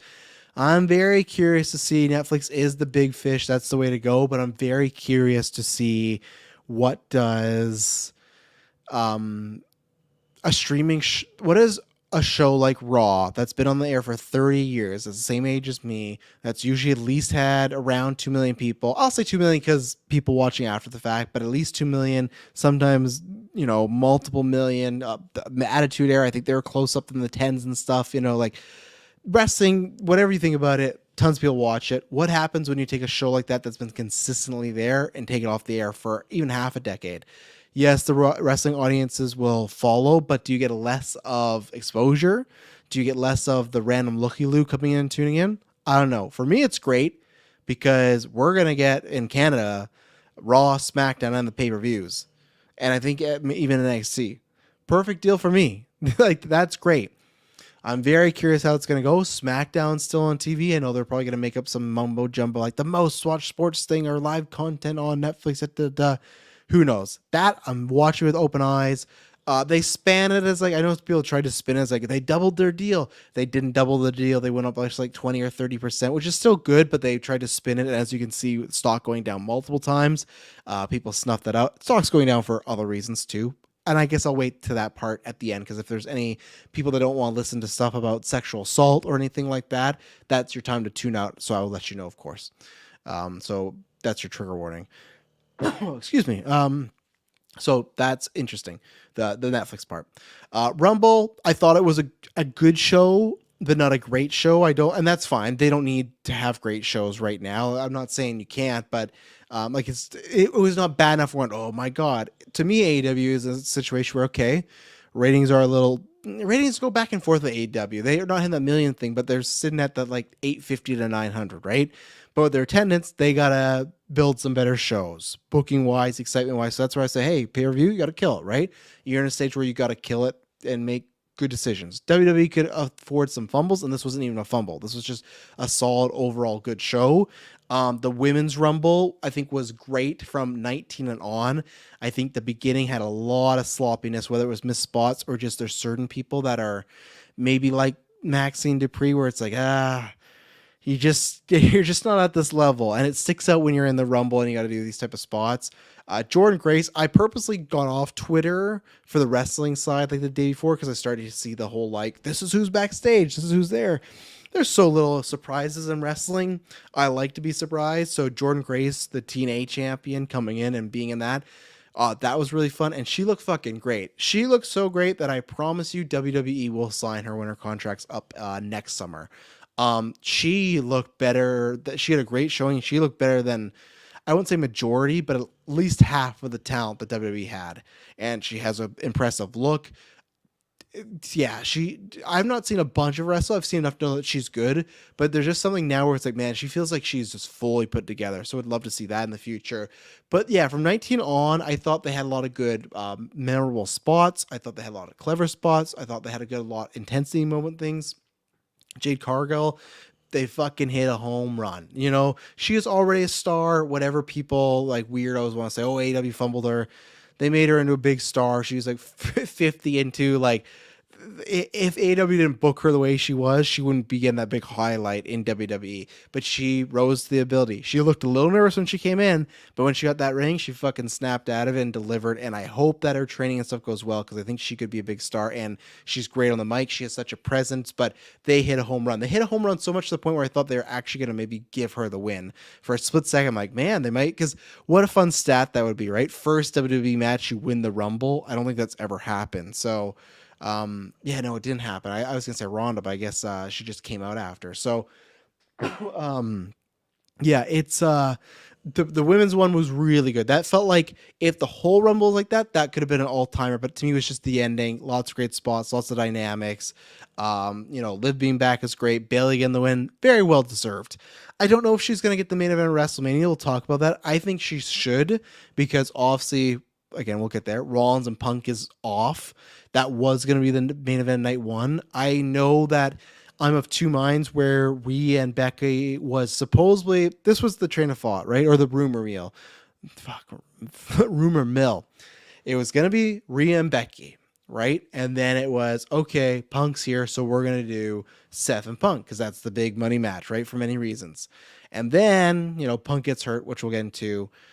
But then you gave it to Bayley. So I feel like they gave Bayley the Rumble win because, well, the women aren't going to main event WrestleMania, so let's give Bayley this win and she can go on second last or something like that, right? I bet, this is just me speculating, if they knew Rollins and Punk wasn't happening, they would have done Becky winning the Rumble. I really do, because then you can say, well, that's the main event. Because I am old school. I talk about this in the Discord with S-Bubs. I like least titles possible. I still wish there was just one world champion.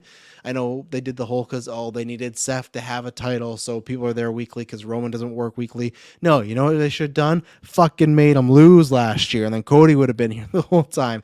I like the one. I like the traditional, unless there is a major match like Shawn Michaels versus Undertaker, streak versus career, unless it's something so big, Rock versus Cena, you have the Rumble person go on last. That's why I'm hoping Bayley gets it. She deserves it. I think Rhea will do the main event at some point. They've still not really done a main feud program on the main roster with Rhea and Bianca. To me, that is like the Rock and Stone Cold of this generation for the women. They should have multiple WrestleMania matches, so I think you could main event WrestleMania with them easily. So Rhea, I think, will get her chance. So that's why I say give it to Bayley. And it's like a feel good. People love Bayley the same way as last year the tag team titles won last. I think with night one they can do that. It's not like a really Bayley. It's like people fucking love Bayley, and guess what? Her and Io can fucking go. So it's like I have all the faith in the world that I really hope they get it last, but I think they'll go to Rhea because Rhea hot right now, many ways, right? Yes, she's always still the thirst meme, but just in all of wrestling, not just WWE, in all of wrestling for New Japan, AEW, WWE, I can at least say she's, I think, top 5 for over, maybe even top 3. Those reactions. So I'm hoping she gets it, but either way, Bayley well deserved. Fantastic. She's been one of the best. She's held it down for years, whether it's NXT, whether it's pandemic era. She deserves that win. So TK stocks going up again. Bayley Mania is a draw. So yeah, we'll see. I didn't see that the stocks are going up again. So what yesterday they took what was a massive dive, and then what they're going. Well, I guess they would go up though, right? Because remember that chart in the Discord? It was they're up here, and then it was a big one. So I guess it would go up. Maybe getting rid of Vince and stuff will start to help, but.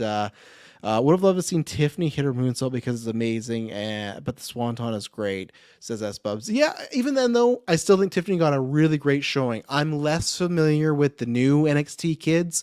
I was a black and gold, and then also with the black and gold, Kevin Owens, Finn Balor, Nakamura. These are people I saw on Wrestle Kingdom, ROH. I knew them before they got there, where now there's a lot of people where I don't know, or they're just PC hires, right? But I think she had a great showing. I think she proved she's going to be a future player. I'm not going to talk about any of the other stuff, like Kevin Owens and Logan Paul was fine. I actually liked the DQ finish. I thought it was creative. The Roman stuff, I'm over. Even the crowd felt like they were pretty much over it. They popped for some stuff, but we're way. I know they always talk about we're not in the ninth inning yet. We're way past the ninth inning. We're overdue. We're in overtime for this story. For me, I'm personally done with it. The Roman Reigns match now with that became my bathroom. I'm going to go get some food match because I just know what's going to happen.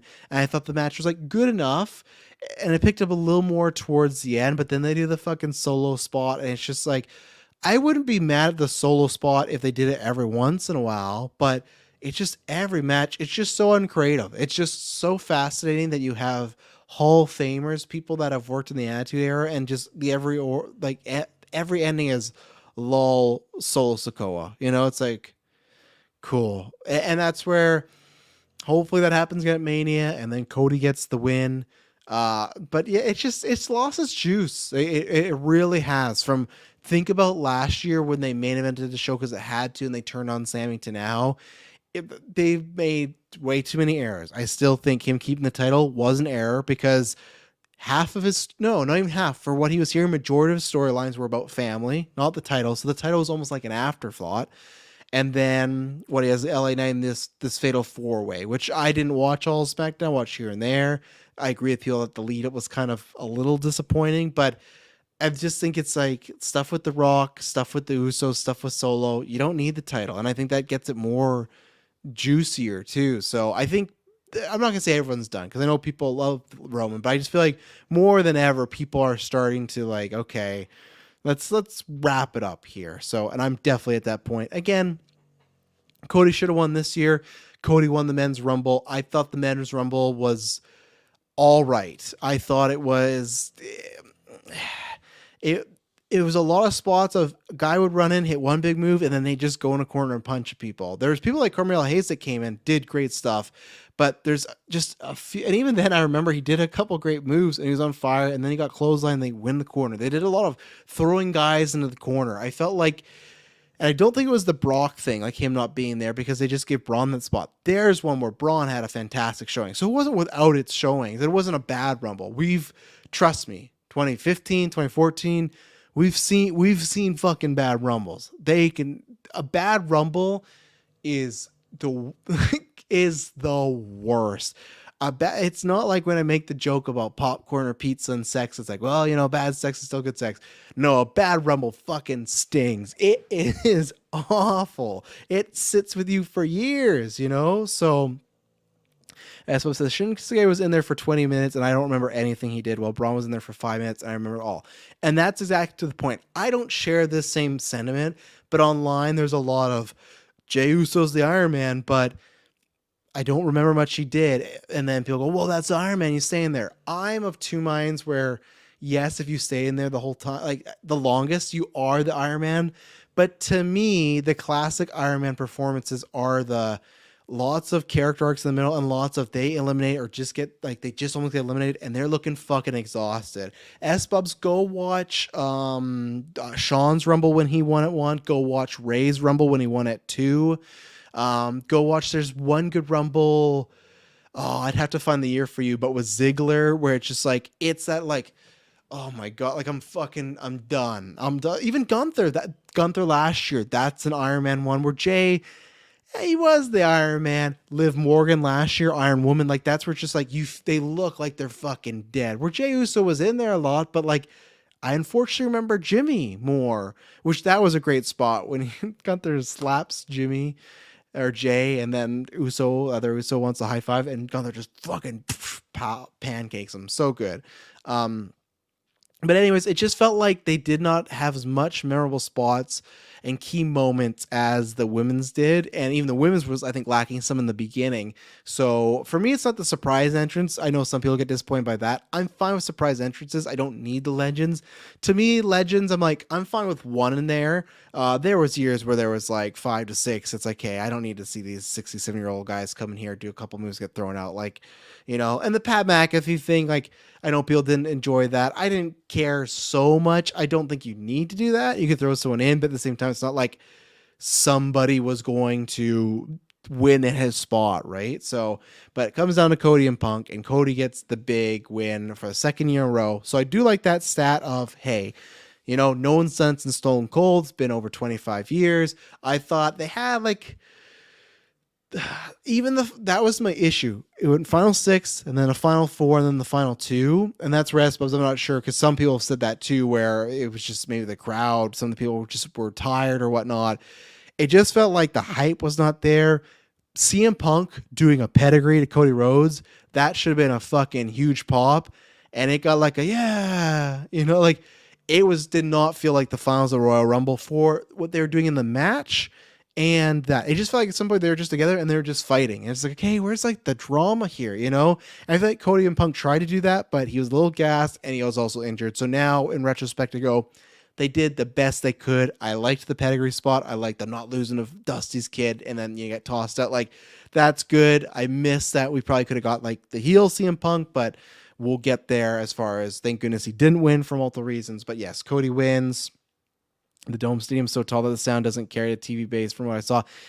That is true that the sound doesn't ricochet off the roofs, but I'll give you multiple stadium WrestleManias where there's fucking massive pops and you can hear it. So it's like the crowds think was still like, even when you like had the CM Punk entrance and like on TV, it didn't really come into like its clobbering time felt off. So I just think that people were maybe tired. And I think it was also just that the final 4 and 6 wasn't booked the exactly right way. The Drew McIntyre Punk spot I really liked, but yes, Cody gets the win. And Frank says, "I still think Cody losing last year was the right call. Cody is an overall big star now. It worked."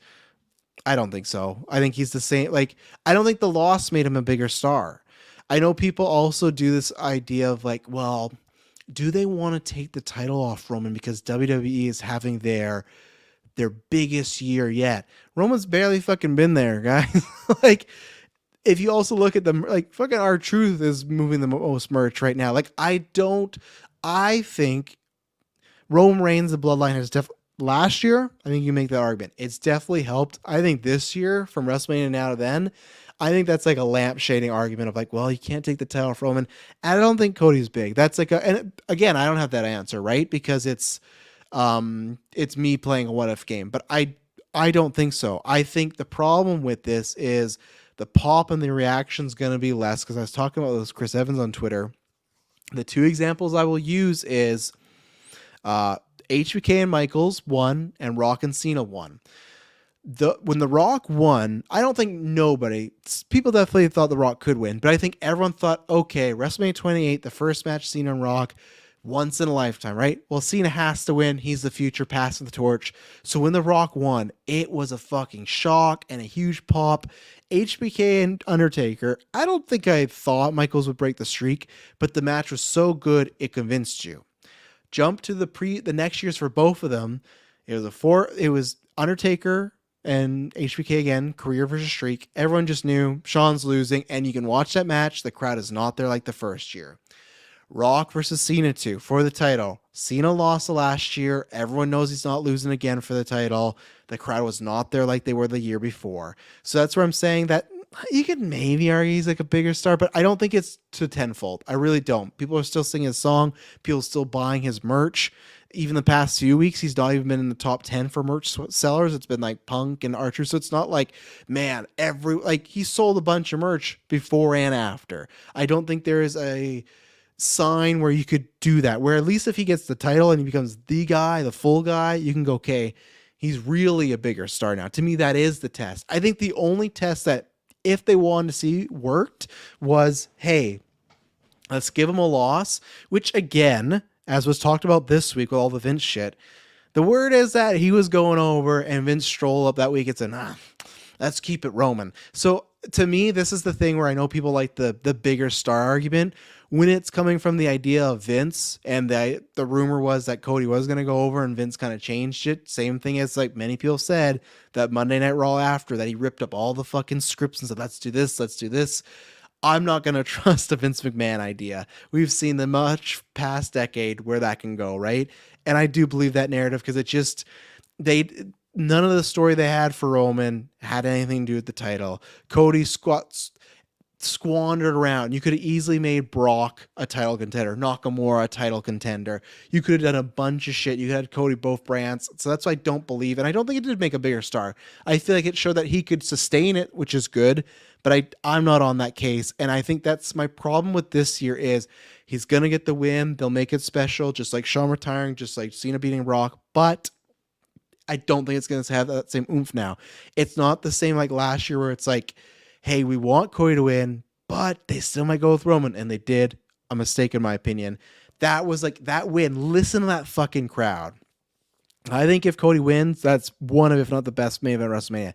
That crowd, when Cody and Sammy Sammy and KO make the save and everyone thinks he's about to get the win, that crowd was fucking rocking. I don't know if they can get there again to that level. I could be wrong, and that's where I want to be wrong, because I want that for Cody. I don't want the like 1, 2, 3. Yeah, Cody, you deserve it. Like, I don't want that. I want that fucking raw emotion. Like, this guy fucking did it finally, and he did that. But it's kind of like watching a movie where you know the ending, right?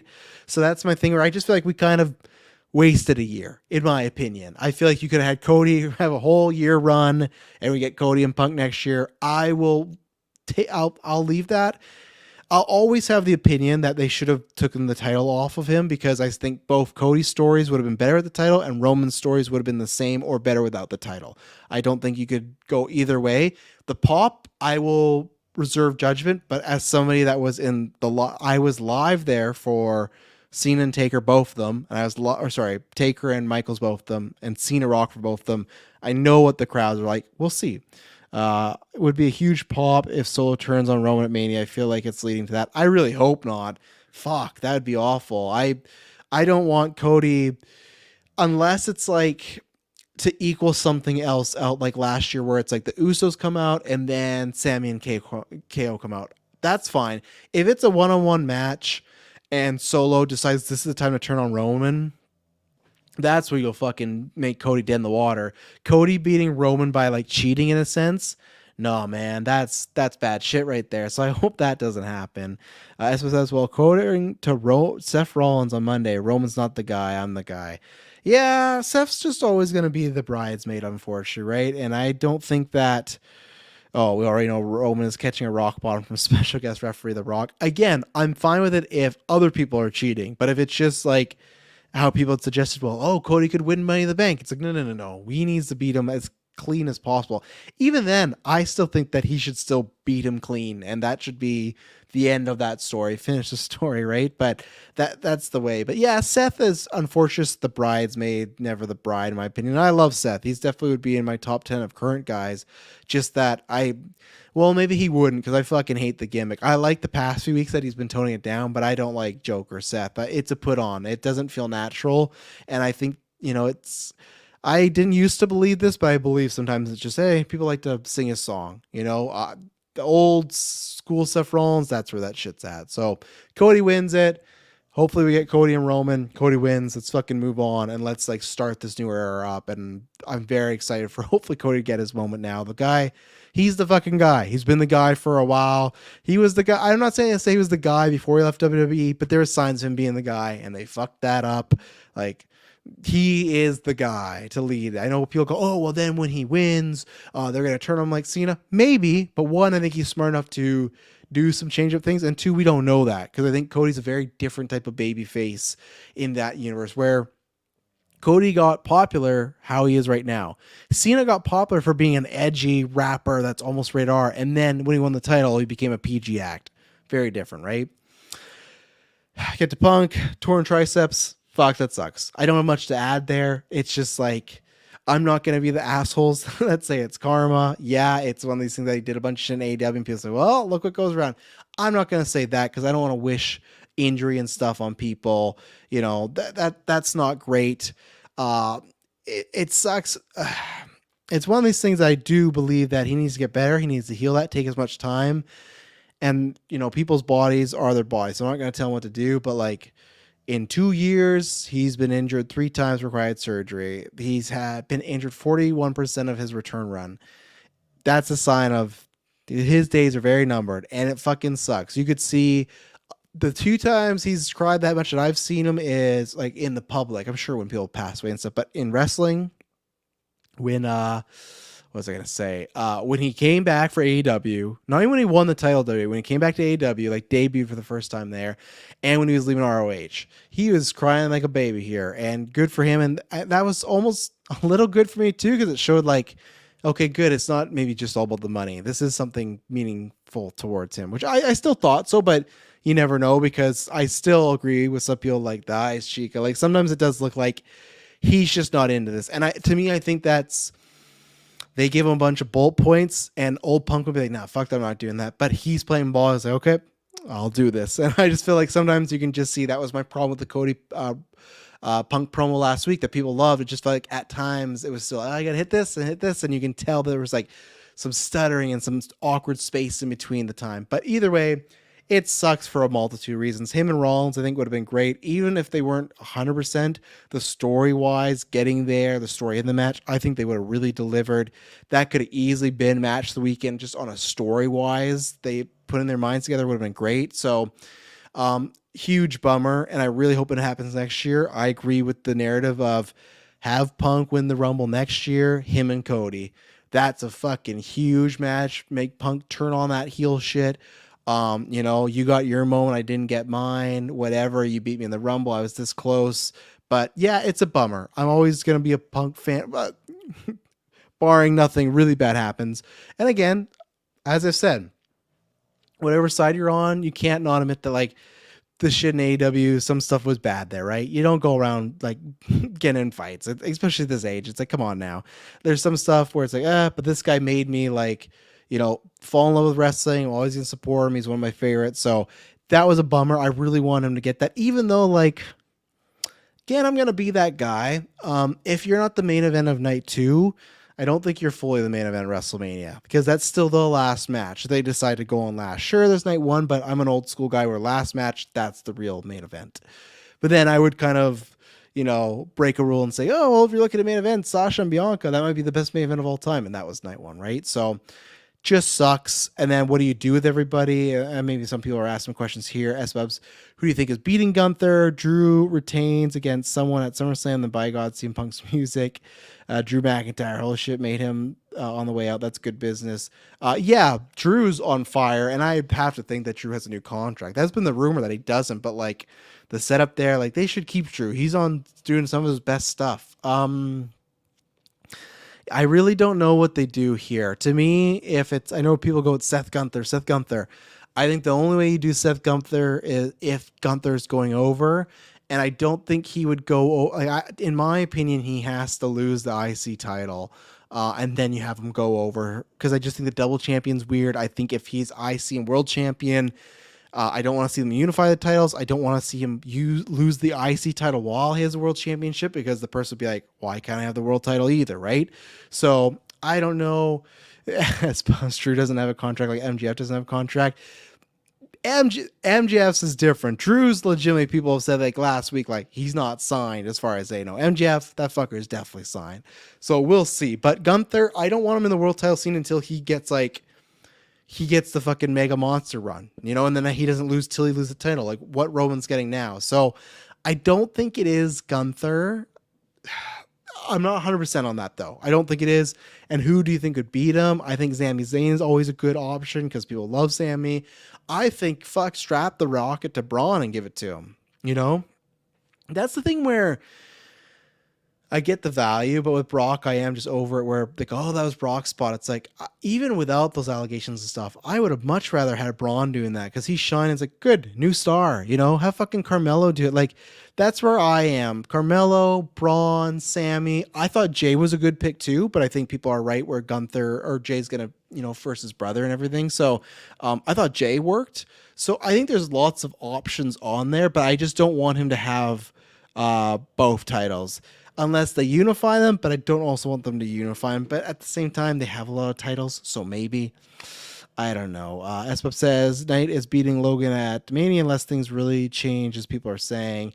Yeah, I don't see, I know people jump to like LA versus Seth. I just don't see that, and I don't think that's good for Seth, unless they're planning to do it in a heel turn, which I think Seth is better as a heel. I think for the most time, even crowd-wise, I think the times that he was a babyface, they fucked it up so royally that people are hard to fall in love with Seth. And again, I feel like they're in love with this character of Seth and not so much like Seth Rollins, the guy, which you still have to be a little bit, right? So, yeah, I wouldn't be opposed. I don't want to see the story. I want to see how we get there first. And even Gunther too. Like the idea is right that they're going to do the chamber and that's who will verse Seth. Isn't there like he has visa issues with going there with Perth. So like, I don't think he is the guy. And LA Knight, I like LA Knight a lot. Maybe Seth needs a break. I guess it could just be no matter what, it's Damian, but I don't know. I still wonder if Damian's going to try to cash in and lose. Like R-Truth is going to, as Bubby's just asked that. I think there's a chance R-Truth like fucks him up or something. But at the same time, like Damian, I think you could do something where someone beats Seth. It depends on Seth's timetable, right? If he needs time off, I think you have Seth go in there. He gets beaten. The people that beats him, it's a vase. Damian cashes in and Damian gets like a mini run. So I think I'm 50-50 on him being successful, but I don't think it's a long run. I think luckily Judgment Day has the heat, so that's good, but I just don't think Priest has the heat. So yeah, they got lots of options. And I don't think it's like losing Brock and Punk, which sucks. We'll never get Punk or Brock and Gunther, but that happens. It definitely hurts it. It hurts the WrestleMania, I think, from being an even bigger. It could have been like it still could be an all-time, right? But this could have been like night run Rollins and Punk and night 2 Roman Cody. That could be one of the greatest night 1, night 2s ever. That's all-timer. And now you can't, but now it's up to the match quality to make an all-timer, right? Espo says, my famous fantasy booking is that Damian gets told that Money in the Bank 2024, he has until the end of the night. He cashes in and the new Money in the Bank contract cashes in on him. That'd be really cool. I like that. That'd be fun. They've never done that. They've never done the night of. They haven't done an announcement in a while, like I'm challenging at this date. So I would love that. That'd be a really fun idea. So yeah, mark me down. Sucks for Damian, but I just don't. And this is why, I don't think I've talked about this on these episodes, but I suppose this is why I just don't like 2 titles, because for me, when I look at Priest and I go, oh, yeah, he could have like a run with the world title, but the WWE title, oh no, he can run with that. That's why I like 1 title, because to me, the people that should win the one, like that title should not be like, oh, he could win a night and lose it, and not get it back. To me, 1 title is very important, so... We'll see. That also has the briefcase gone for a whole year if it happened yet. Yeah, no, it has, and I can't remember what the furthest is. It might have been Edge who won it at Mania and then cashed it in January, like the year after. So I think he was the closest. People could fact check me, but I think he was, or the longest. Sorry. So yeah, we'll see. But they'll figure out. That's the good thing about having a stacked roster is you got lots of options. And then the Vince stuff.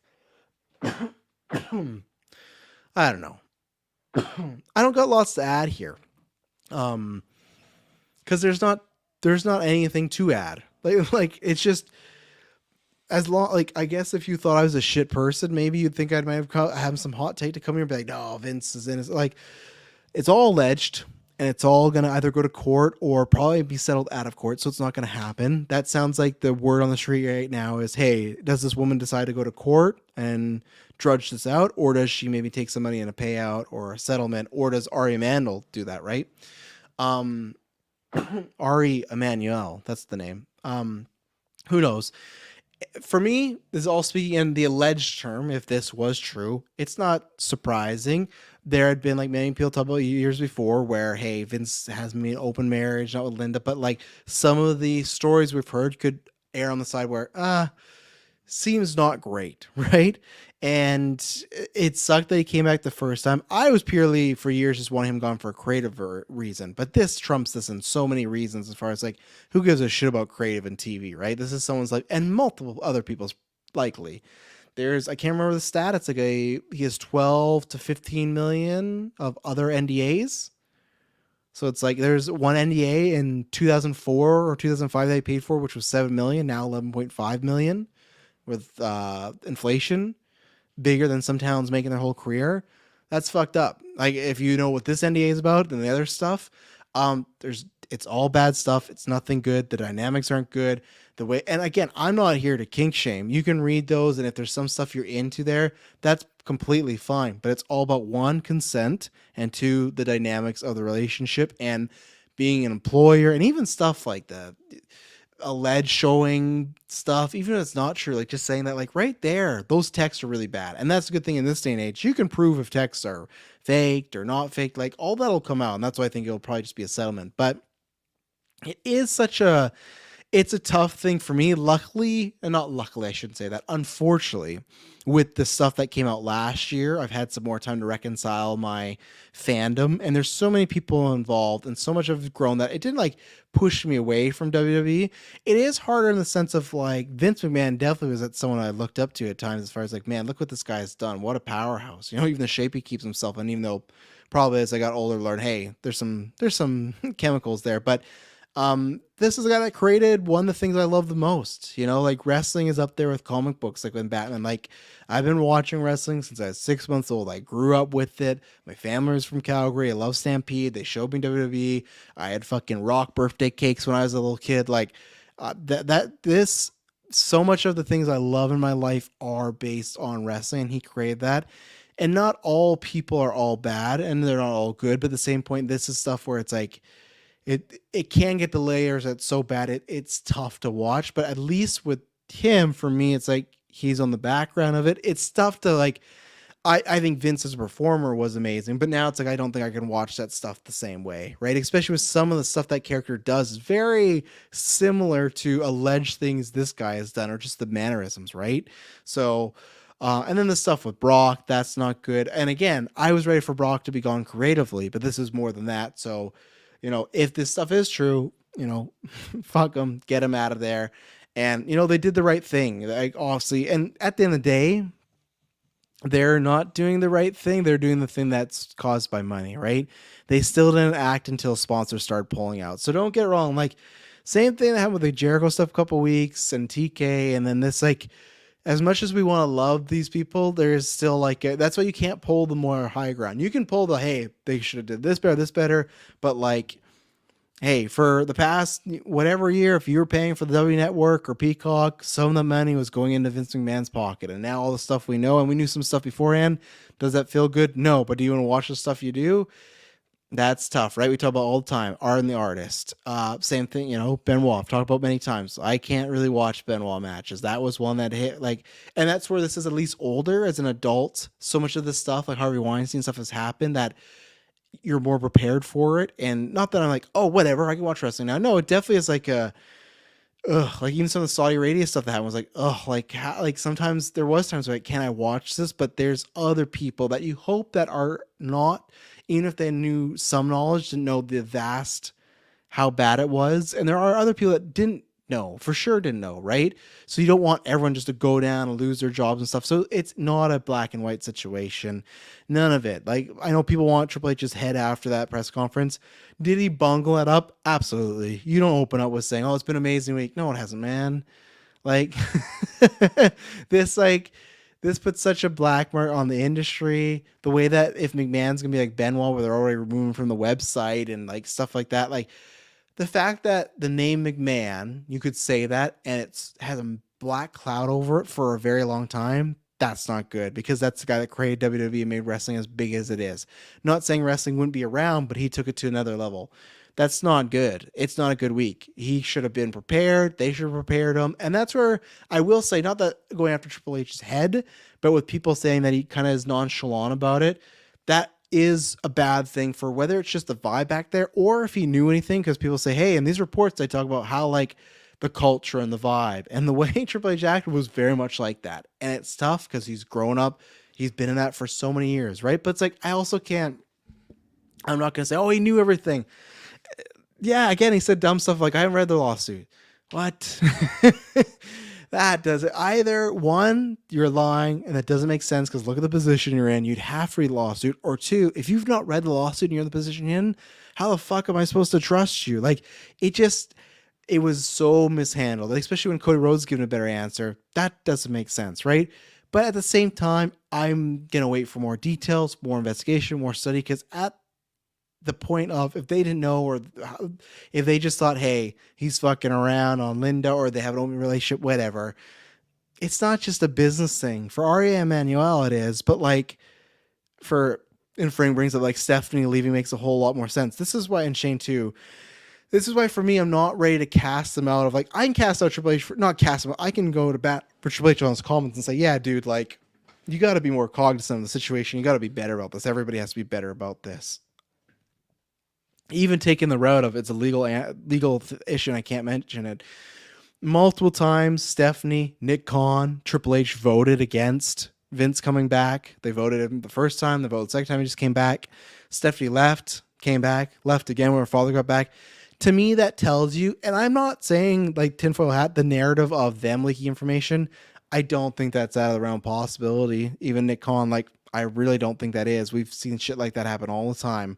We'll never know, but them voting against him and then Steph leaving, coming, that shows that either they did know and they just want him out of there, which you can argue all day about the morality of that, and that's like a whole different conversation. Or just even know that something was up and they didn't know the vast degree, but just knew someone was up and they want to get him the fuck out of there. To me, that at least shows some way they were trying to push back. It's a multi-billion-dollar corporation. People's jobs are online, your career. I get that they couldn't just maybe do something, make a move, right? You have to do stuff like this, perhaps, go behind the scenes. But to me, the public displays of leaving and voting against them, to me, that's why I'm like, there's signs of like, they're not like endorsing this. They weren't just standing by the guy the whole time. At least that's what I'm hoping for, right? It's a shitty situation, man. You're fucking like, even if half of this is true, this is your dad, this is the guy who is the grandfather of your kids, like fuck, man. Like that's, I recommend this movie all the time. If people have never seen it, go watch We Need to Talk About Kevin. It's Tilda Swinton, it's Ezra Miller. That's when I fall in love with their career at the time, and not so much now.